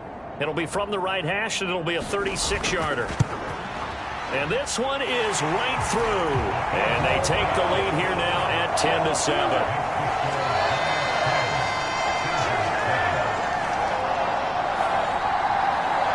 So they put together a good little drive there, but ultimately stalling out in the red zone. Yeah, I know a lot of people look at it as a little bit of a negative. They didn't get 6 points out of it, right? Didn't get the touchdown. But that's actually okay. They got 3 points, able to give their defense a little bit of rest, let them settle down over there. So all in all, to me, that's a good drive. The Chargers get set to go here for their second drive.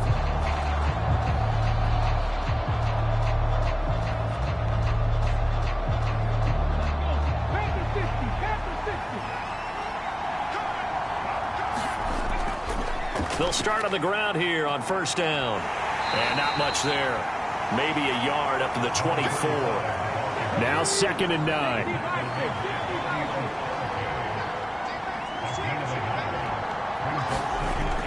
They'll look to throw. And on the left sideline, he caught it, but out of bounds, according to the head linesman. Incomplete, so the ball a little late getting there, and it's 3rd down. From the shotgun, he'll look to throw. Able to find the open man. That's complete. And past the 40 before he's out of bounds. Second catch for him today, and it'll wind up a 1st down. If you're going to blitz, likely going to leave you in man coverage with this guy, and that is less than ideal. It is, because just about any offense that has an elite receiver, if you blitz and have him in man coverage, you're going to him, even if he has an elite defender on him, because he usually knows where the ball is before the defender does.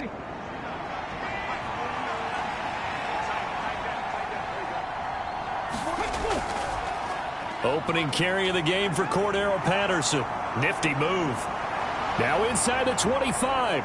Cordero Patterson. And he's in for a Charger touchdown. Cordero Patterson, 58 yards. And the Chargers have moved out in front. Well, earlier in the week when they had their scouting report meeting, this was the explosiveness that they talked about trying to contain. They were concerned about it all week, yet he still did it to them. Wonder how that's going to carry over the rest of the game. Fairbairn now to add the extra point.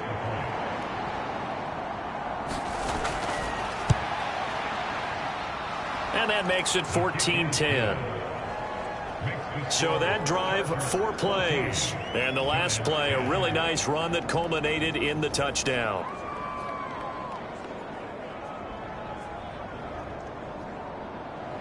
After the touchdown, Cook now to kick this one away. This taken in at the goal line.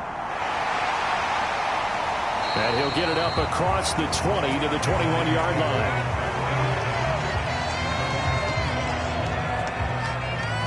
And possession switching back to the New York Giants. And after the field goal last time, we'll see what they can get here. At least they got points out of the last drive, Charles. I never met an offensive coach that didn't want to drive to end with a kick. Most of them wanted to end with a PAT, right? In this case, a field goal, they'll take it. Way better than the alternative, which is a punt. Yeah, but you met fan bases that wanted that, that weren't happy with that field goal. I haven't met a fan base yet that wants to drive to end with a kick, other than the extra point. That's it. Play action. Now Richardson. He'll find Hodgins there, complete. And he'll get this one way up just shy of the 45-yard line. A busy first quarter. His 3rd catch of the afternoon is a 1st down.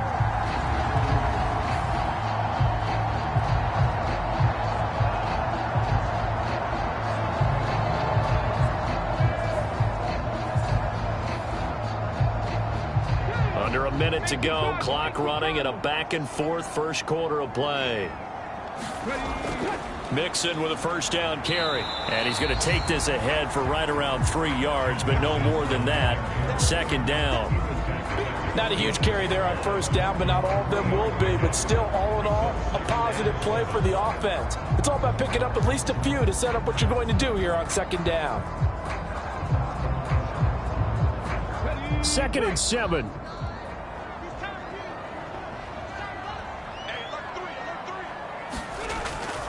They'll stay on the ground. Mixon again. And a good push there defensively as they stop him at the 48. Gain of just 1. They had 3 yards on first down, just 1 yard there. An entertaining start to this one. More to come on EA Sports. An extra defensive back on the field for the Chargers now on 3rd down. Back to throw. Here's Richardson.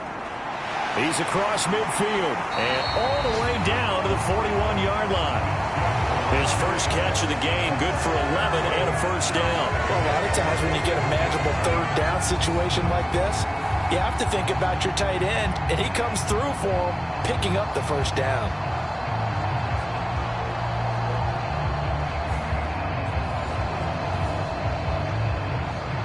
So from Charger territory now, here's a 1st and 10 at the 41.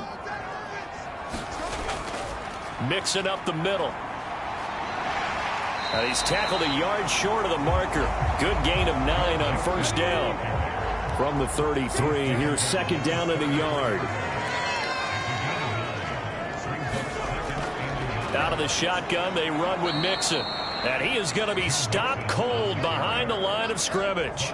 They go backwards there 2 yards, and 2nd and 1 is now 3rd and 3. Well, I would have figured after the 9-yard run on the previous play, getting 1 more yard wouldn't have been much of a problem. But apparently it was, and now it's 3rd down.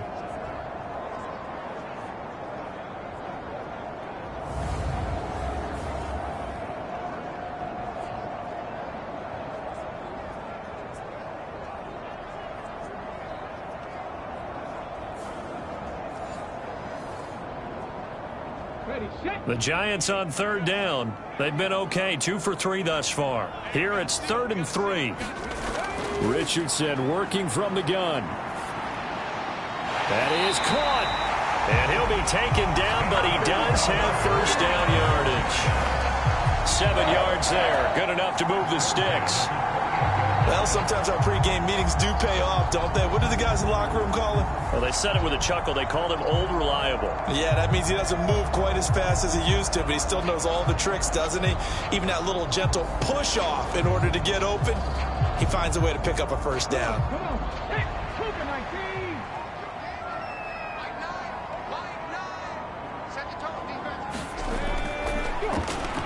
19. On first down, it's Wallace. To about the 26 here. In order to play really good run defense when you're playing a 3-4, those 3 guys up front, the nose tackle and the guys they call the defensive ends, they're usually big, big people because they're going to have to eat up a lot of blockers because it's usually 5 on 3. And when they do their job well, guys who play on the inside, those inside linebackers, they're able to just roam and hit. Richardson's throw into the hands of Peoples-Jones. And he's brought to the ground with another first down at the Chargers' 12-yard line. Richardson looking to throw. And his throw's going to be incomplete. Here's 2nd and 10.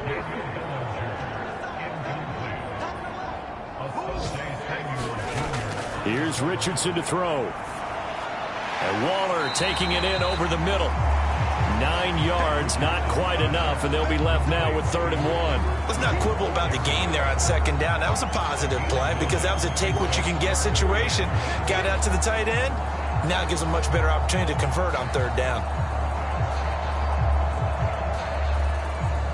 They'll look to make it 3 for 3 on 3rd down conversions. They need a yard here. Again, it's Richardson. Oh, looking for Waller, but this is intercepted.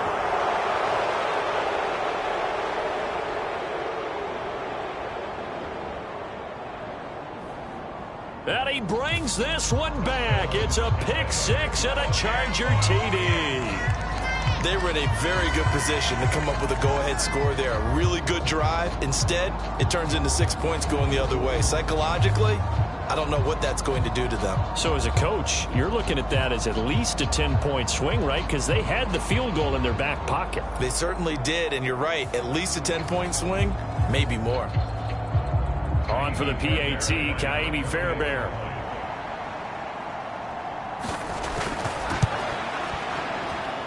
It's good, and it's 21-10. A heck of a play there defensively, getting the interception, navigating his way into the end zone for the touchdown. So they'll get another shot on offense following that pick six, and now the kick is away.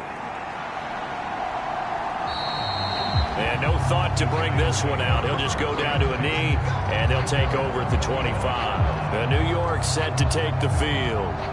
The last time, everything looked pretty good except that final play on the pick six, and now they've got to come right back out here, Charles, and try to pick up the pieces and get things going again. Yeah, it certainly seems dire, doesn't it? But there is a silver lining, and it is hard to see so soon after that touchdown. But the game plan was definitely working. They were generating offense, had the ball beyond midfield, getting wins on each down against the defense. So they're moving it well. They just have to hang on to it. Yeah, as you said, though, probably tough to remember those good things on that last drive when it ended like it did. And down right around the 32-yard line, 4 yards on the pickup. The heavy set out there, 3 tight ends in the formation for 3rd and 3. They give to Mixon to try to pick it up. And they get him down, but not before he takes it across the 40-yard line.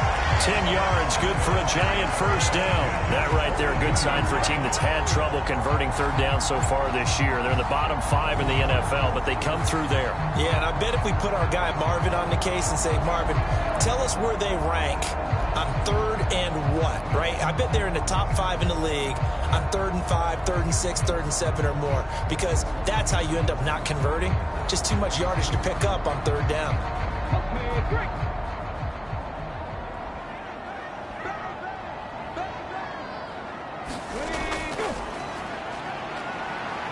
They will get 4 yards here on the first down run, and that'll make it 2nd and 6.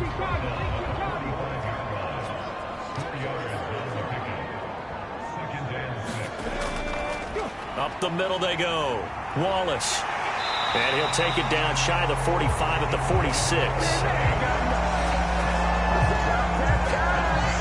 Sometimes I get almost mesmerized watching these runners who have great vision. You know, those eyes that carry their feet to open spaces, make people miss. I just love watching those guys go to work.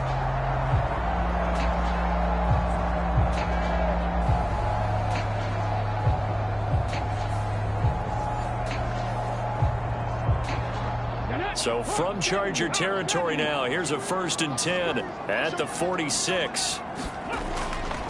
Mixon will try the right side. And down inside the 40 to about the 38. 55 yards rushing for him now to this point. Well, no matter how they phrase it, staying on schedule, staying ahead of the sticks, whatever you want to call it, 7 yards on first down, that fits the bill.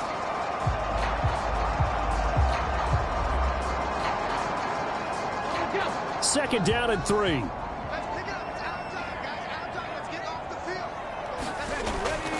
Again, it's Mixon. And a short gain there down to the 37-yard line.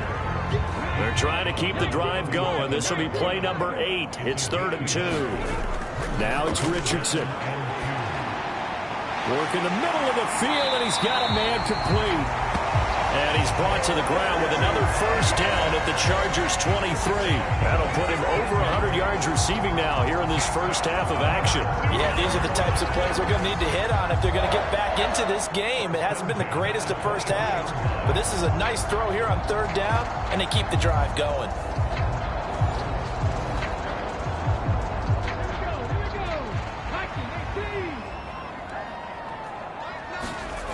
Richardson to the air on first down. A quick throw there is incomplete. After the incomplete pass, here now is 2nd and 10. Now a handoff up the middle. It's Simon, and able to work his way down to the 16. They get 7 out of that, so they're left with a 3rd and 3. Well, there's an example of patience being rewarded. Ran the ball on first down and got stuffed. Most people would scream, throw the ball here. In this situation, they stayed with their roots, stayed with running the football, and they got rewarded.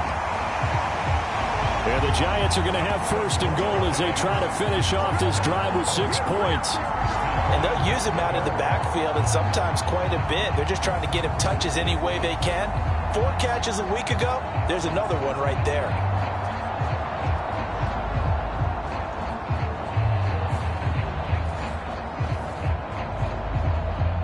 First and goal, and they got to be thinking a chance to get right back into this football game. They'll give it to Mixon. And running room hard to come by here. He gets it down to the 8. Here's 2nd and goal, operating from the 8-yard line. Richardson out of the shotgun. Quick hitter here, it's complete. That time the completion goes for 4 yards, and we're set up with a 3rd and goal.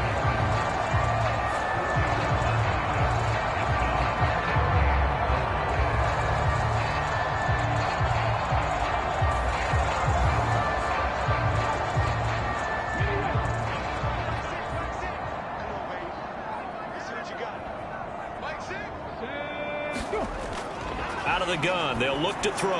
Now a battle for the football. It's caught. It's a touchdown. Donovan Peoples-Jones. His 2nd touchdown on the season. And the Giants are back within a score.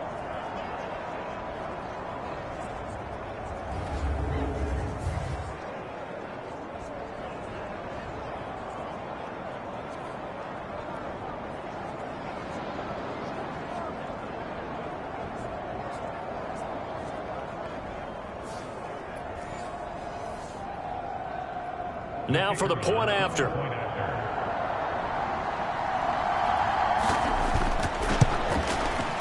And he's got it to make this a 21-17 game. That one was an extended drive. 14 plays all told. And it was polished off by a Giants touchdown. This fielded right at the goal line. And makes it across the 20 as his guys will set up shop at the 23-yard line.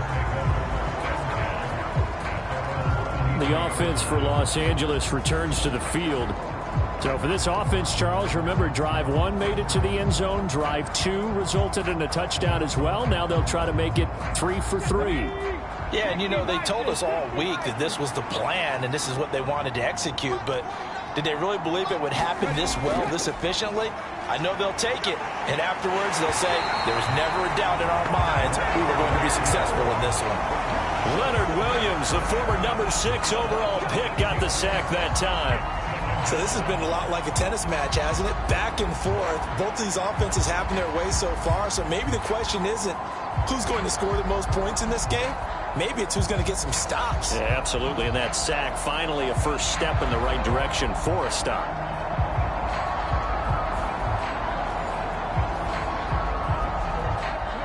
Work to be done here on 2nd and 16 after the sack.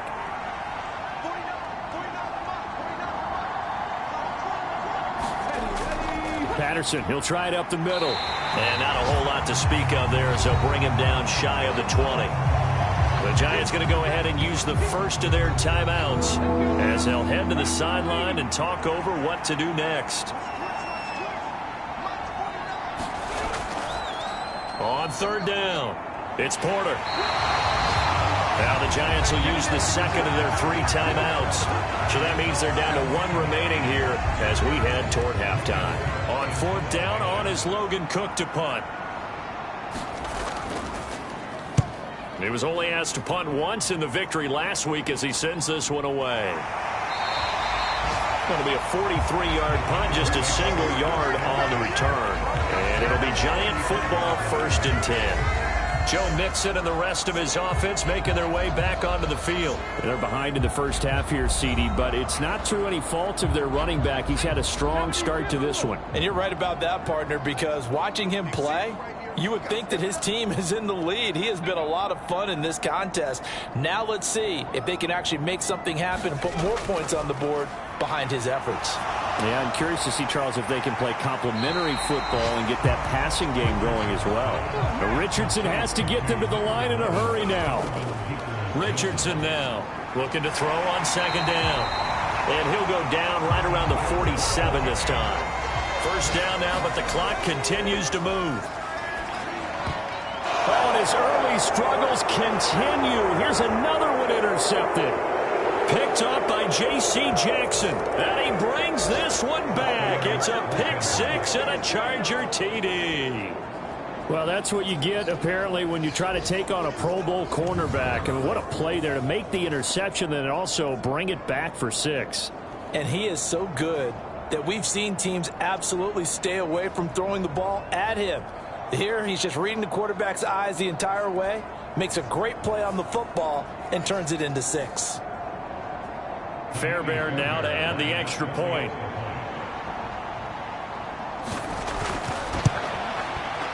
And that one pushes the lead up to 11. So the defense creating some points, not only getting the interception, but then returning it to the end zone for the pick six. So not much time to speak of remaining in this first half as the kick's away. Taken at the goal line. And the tackle going to be made right there at the 25-yard line.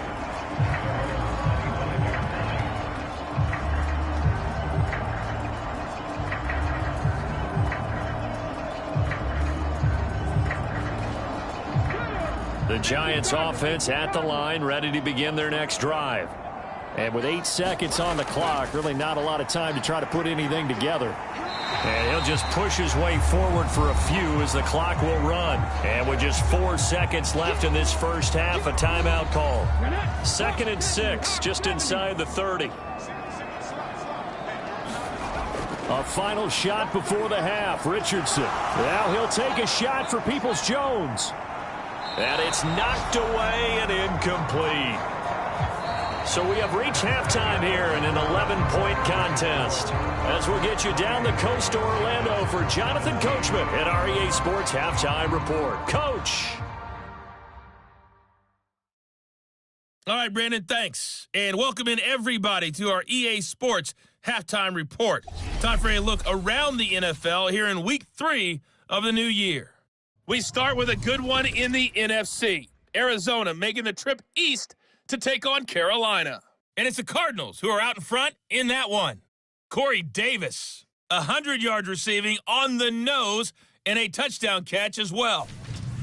From there, let's head over to Minneapolis to check on the Vikings at home at US Bank Stadium. And they trail the visiting Steelers as that game has gone to the half. Najee Harris, a touchdown run in that first half.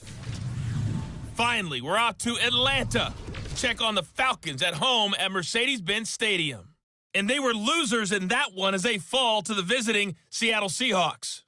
Tyler Lockett, well over 100 yards receiving and a touchdown catch as well.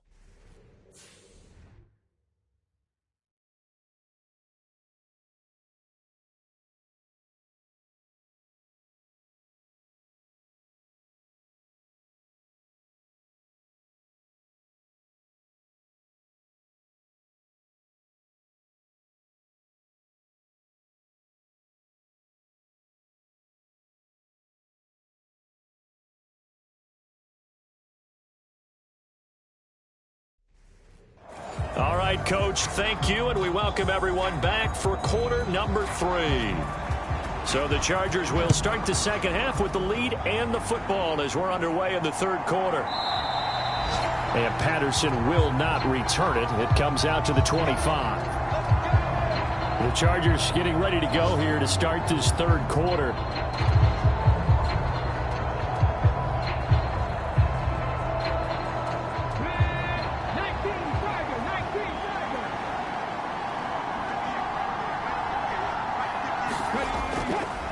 Now a play fake here on first down. And he finds a man on a crossing route.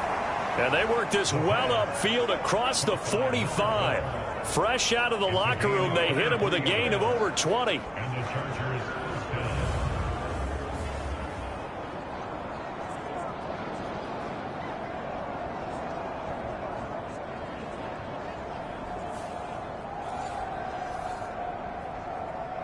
So one play, and they're already just shy of midfield. They'll set up to throw. A little short pass. This is Everett. And he'll take this from 147-yard line to the other. A gain of 6. Well, that tight end position, it just seems to continue to evolve every year in the NFL. Yeah, you're getting really terrific athletes. A lot of them maybe were wide receivers at one point. They continue to give you speed, great hands, and big bodies, which make them excellent targets for quarterbacks. And he is tackled inside the 40, not quite to the 35. So from the 36 now, 1st and 10. They'll look to throw again. Here's Tony on the quick slant. And brought down, but not before they're inside the 25.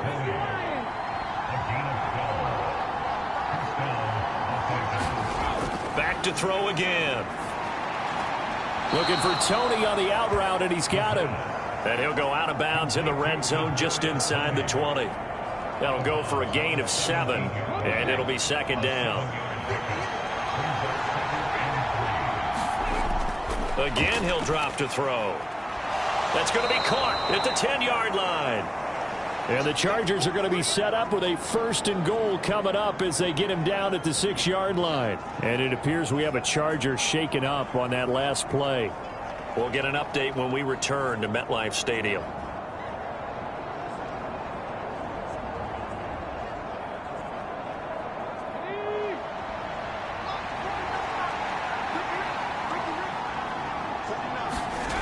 Back to throw. And he takes it in for a Charger touchdown. A 6-yard touchdown run. And the Chargers take the opening kickoff of the 3rd quarter and drive right down the field to extend their lead. Well, I'd have to say that for him, that was an all-encompassing drive because it was his arm that got his team down to that point, but his legs that finished the deal. Give him credit for making it happen. On for the PAT, Kaimi Fairbairn.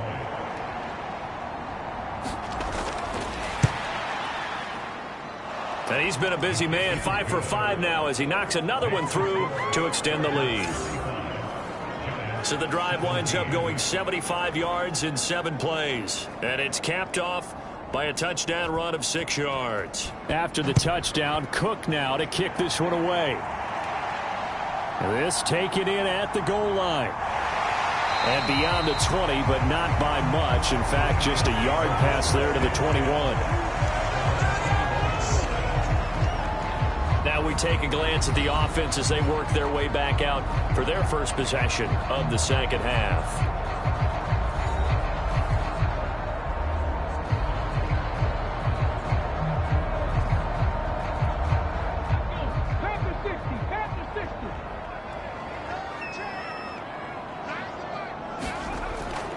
Richardson to throw off play action. Complete right side to Hyatt.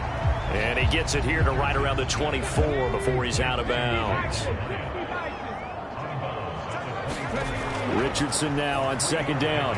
Looking Hyatt's way once again. And he'll get this one way up just shy of the 45-yard line. That one good for 20 on the catch and run. Just more of the same here. That's back-to-back catches for him to start the drive. They've looked his way quite a bit, and with good reason, as this duo picks up yet another 1st down.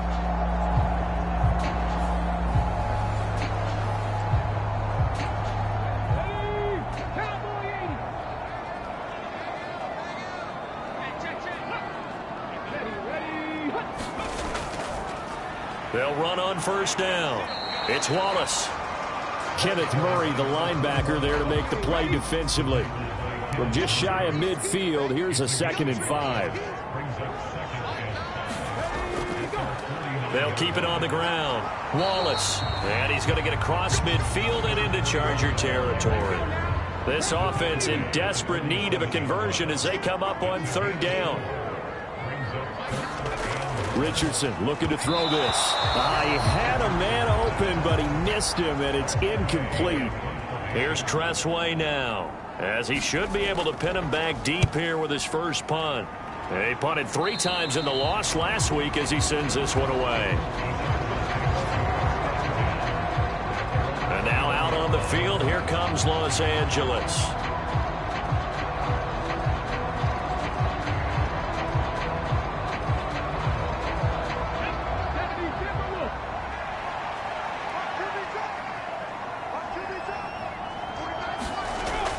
Now Patterson to start the drive. Up past the 25 to the 26, a gain of 5. So from the 26-yard line, here's 2nd and 5.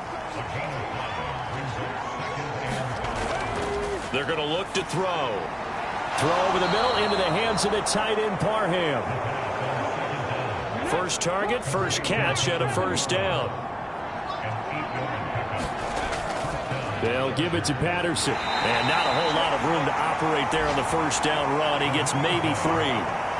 Yeah, I don't know if it's exactly a win-win, but if you're on offense, you'll take that kind of a run, all right? It was kind of stacked up, found a little bit of yardage, and frankly, they're pretty close to staying on schedule on offense. The playbook is still open for the coordinator. And that'll be incomplete. Took a pretty good shot as he tried to pull that one in. Couldn't hang on, third down. So 7 yards from the first down here as they come up to the line of scrimmage. On third down, he'll drop to throw. Got a man, it's Patterson, complete. And I don't think he got there, no. He's short by maybe a foot, maybe. Call it 4th and inches. Well, it wasn't a big strike, but that completion put them in really great range. What do we have now, 4th and inches? Yeah, it's not more than a half a foot. You know what I would do here? You would always go for it. I'm one of those guys. Here's Logan Cook now, as he'll punt it away for the second time.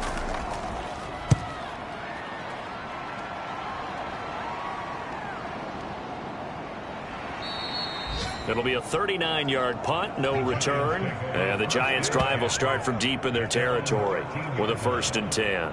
And New York set to take the field. I kind of feel like they've reached a do-or-die point in this game, Charles. If they're going to try to pull off an impressive comeback, it has to start right here, right now. Yeah, now they've got a final chance to get out of this situation, but they also understand they've got to move the ball and move it fast. In addition, they need to save as much time so they can get 2 more possessions. So 5 yards here, 5 on the play, and it'll be 2nd down.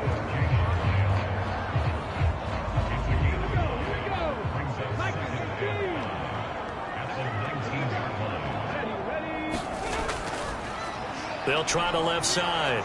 It's Wallace. And not a whole lot to speak of there as they'll bring him down shy of the 20. 5 yards on first down, but now just a 1-yard pickup there on second. This offense in desperate need of a conversion as they come up on third down. Now Richardson. He's got his target. That's complete. And he will have a Giants first down as they're able to get the third down conversion. Going old reliable there to the slot on third down. And the slot position has become the bane of just about every defense's existence because how do you cover? Do you go with the bigger guy to try and use size? Can I try and go with the quicker guy and sometimes you even get out quick there? Very difficult to match up with that slot receiver. That's why they keep going back to him. And he's had the hot hand. Come on. Hey,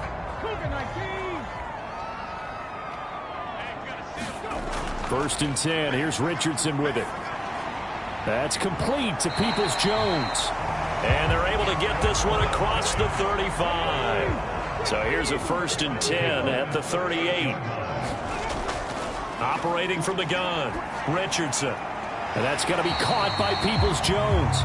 And he'll be taken down, but not before he works it past the 50. So from Charger territory now, here's a 1st and 10 at the 49-yard line. And he'll get this into enemy territory, but not by much as he's down to the 48. From the 48-yard line, here's the 2nd down and 9. Back to throw. Richardson. He connects with Hyatt.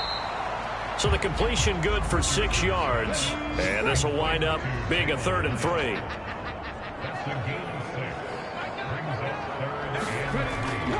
Richardson on the bootleg here. Throw right side taken in by Wallace. And he's brought to the ground with another first down at the Chargers' 28. A 3rd down conversion with a strong gain of 14. And with that last play, he's now up over that 300-yard mark. And in today's NFL, it almost feels routine. And I hate that when you talk about a 300-yard passing game.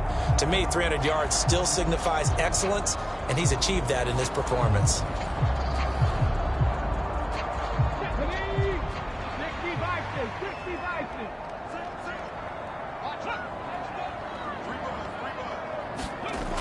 First and 10, Richardson looks to throw it. Firing quickly here, and that's complete. And he's brought down at the 24 after a gain of 4.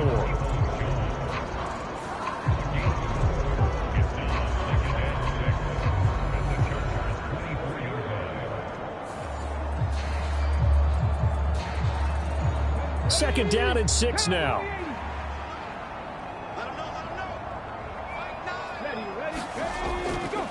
Up the middle they go. Wallace. This will be a short gain of 3 before he's brought down at the 22.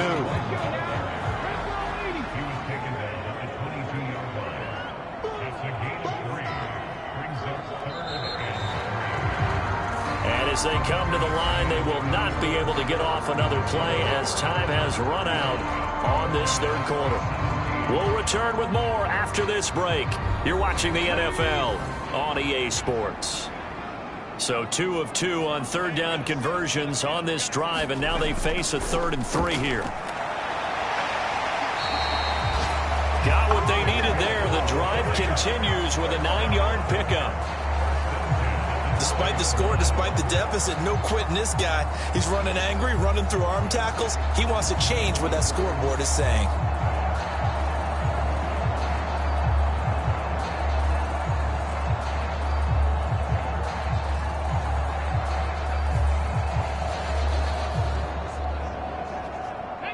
From down at the 12, it's 1st and 10. And Richardson back to throw it. That is caught at the 7-yard line. And that's good for a gain of 6, and it's 2nd down. Off play action, Richardson.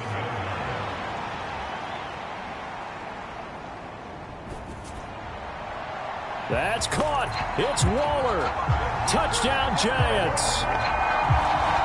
A 7-yard touchdown grab. And the Giants have got it back to a 2-score game here in the 4th.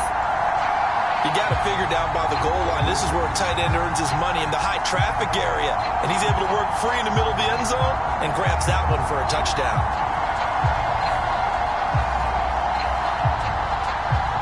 Now the extra point.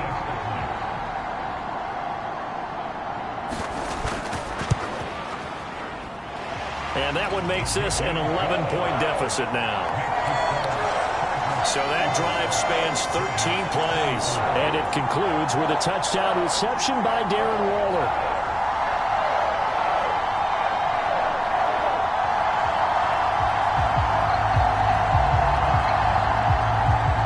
Out is the kickoff unit as they run up and send this one away.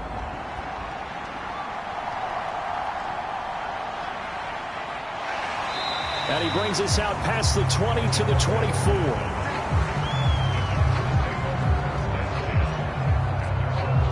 Here's a Los Angeles offense as they get set to take possession.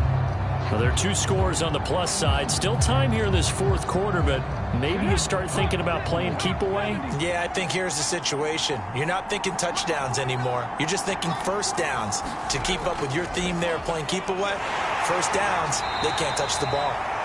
And nothing much materializing there on the first down run. He'll get a couple, and that's it. This defense starting to buckle down when they need to, and right now they're winning this 4th quarter, losing the game, but they're winning in the 4th quarter. And what a fine line it is about what they're trying to get done, because they're down, so they obviously need the football, need a score, but they can't be so aggressive as to give up their edge, their gaps, and have the offense hit them with a big play. It's a gain of 6, moves him to a manageable 3rd and 2 situation.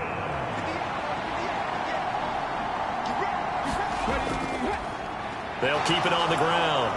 It's Porter, and he's able to get the first before he's taken down at the 36. Give him 3 yards and a fresh set of downs. Brandon, when a defense just simply can't get off the field on 3rd down, and we all know how important that down is for both sides of the ball, you often feel like you're just a step behind whatever they're doing offensively. And one of the differences in this game, no doubt, 3rd down conversion, and that is going to be a story they'll talk about after this one. So from the 36 now, 1st and 10. Now they'll switch it up here and look to throw. Open man downfield, it's Palmer. And they'll get this well past midfield before being stopped just before the 35. That'll be marked as a 27-yard pickup. Partner, I like that they're staying aggressive on offense because to me, this drive is what is known as a put-away drive. You score here, that might put this one to bed. I like the fact that they're playing with confidence and not playing with fear. So the drive takes them into Giants territory now, 1st and 10 at the 37-yard line. Looking to throw. And a quick throw here, that's complete. And just 3 yards on the catch there. He couldn't get away. And that'll bring up 2nd down. Now back to throw. That's complete to Tony. A gain of 3 last play. This time they double it and pick up 6. The Chargers on 3rd down. They've converted 3 out of 5 thus far. They need just a yard here. It's 3rd and 1. And taking it to the 15-yard line before he's brought down. 1st down Los Angeles there with a pickup of 14 yards. Well, you know me, partner. I never tell them to back off of being aggressive, but sometimes you see the consequences when you're overly aggressive and you don't secure tackles. Guys break through. Trying to sell out to pry that football loose, and just as you said, cost some yardage. Yeah, you got to go get him. Stand him up first before you go for the ball. Don't just go for it initially. Line of scrimmage, the 15. It's 1st and 10. He'll look to throw. Quick hitter here, it's complete. And this will leave him a yard short. Nice pickup of 9 yards on 1st down. 2nd down and a yard. Off the play fake, he'll look to throw. And he just chucked that one out of bounds, out of everyone's reach. Maybe a wise call not to take a sack in this part of the field. It brings up 3rd down.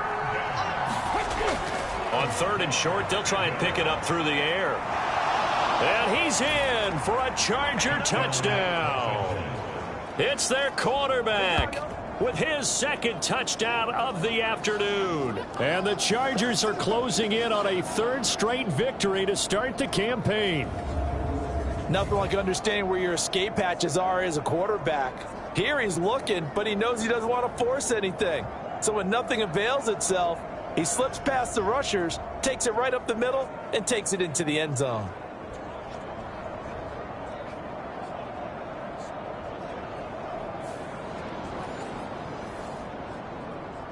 Fairbairn now to add the extra point.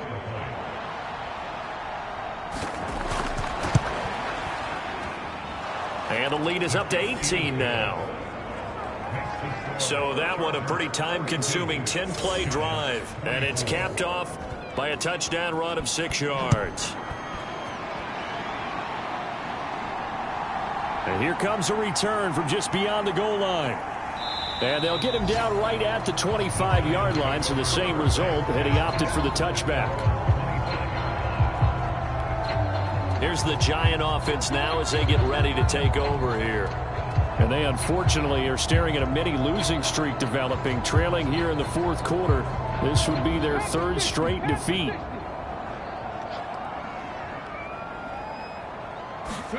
On 1st down, Richardson. Chargers able to get the pressure and bring him down. Derek Brown able to get in there for his 2nd sack of the afternoon.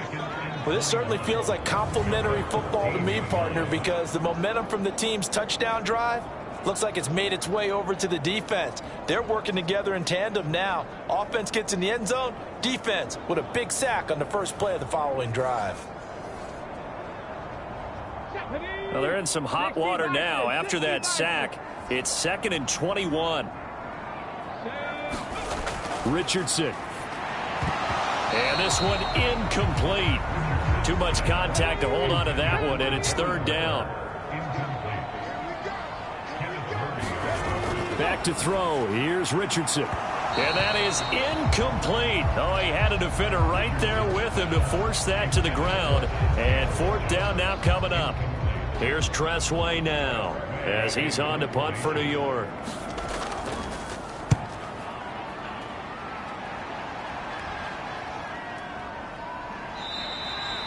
$39 yards on the punt, just 2 on the return. And it'll be Charger football here as they take over. And the LA offense ready for this next possession.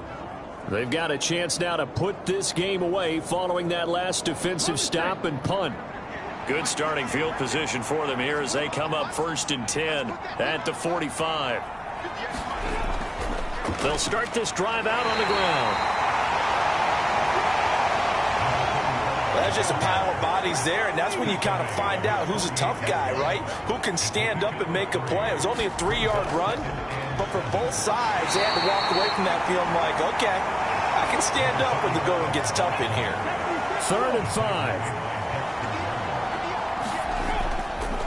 The play-action fake. They'll look to throw. Sliding out of the... And he can't get rid of it. He's taken down. It's Khalil Mack that time, shooting in there to get him to the ground. Like the footwork back there, and I thought he did a pretty good job of evading that first wave of players.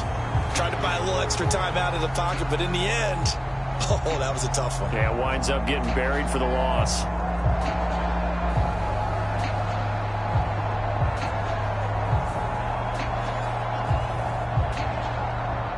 Here's Logan Cook now as he's on to punt for L.A.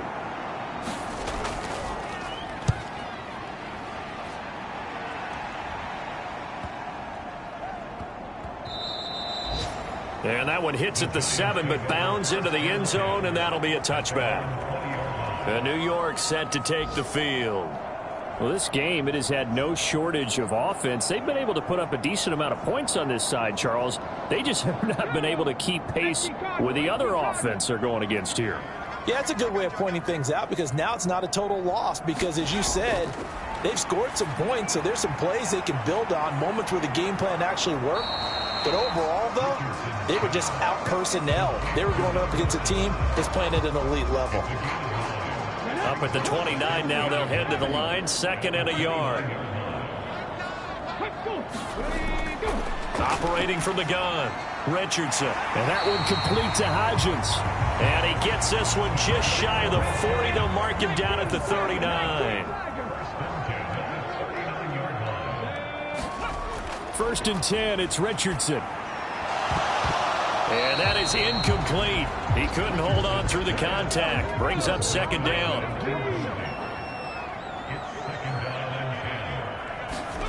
Back to the air with Richardson. And he's going to be intercepted a 3rd time.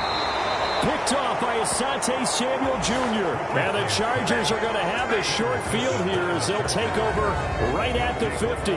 With the points that we've seen scored, neither defense has been at their best, but these guys, they've been a little bit better, Charles, and a nice interception there. Yeah, you're right about that, Brandon. Let's face it. It's not always how you start, it's how you finish, right? So maybe you have a rough game all the way along, but if you make a big play like that at the right time, it can make everything turn out just okay.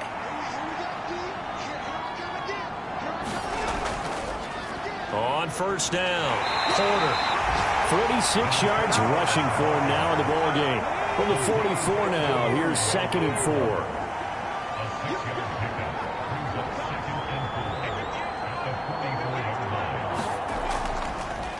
And he's going to use his legs here. And he'll get it inside the 40 to the 39.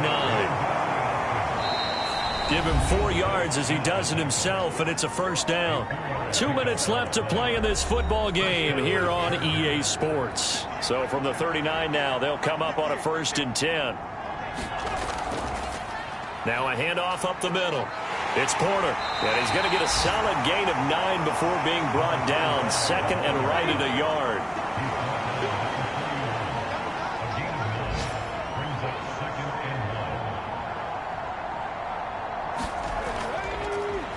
They'll keep it on the ground. Porter, and he'll be brought down at the 27-yard line. 4 yards the pickup, first down. I have to chuckle to myself a little bit, Brandon, because right now I could be in that huddle with that offensive line. I know exactly what they're saying. If you call a pass play here, we're going to call a timeout. Run the football. We've got control of this thing. Get in behind us and let's go. Their time to shine. And he'll power ahead, but only for about 3 yards. Second down coming up.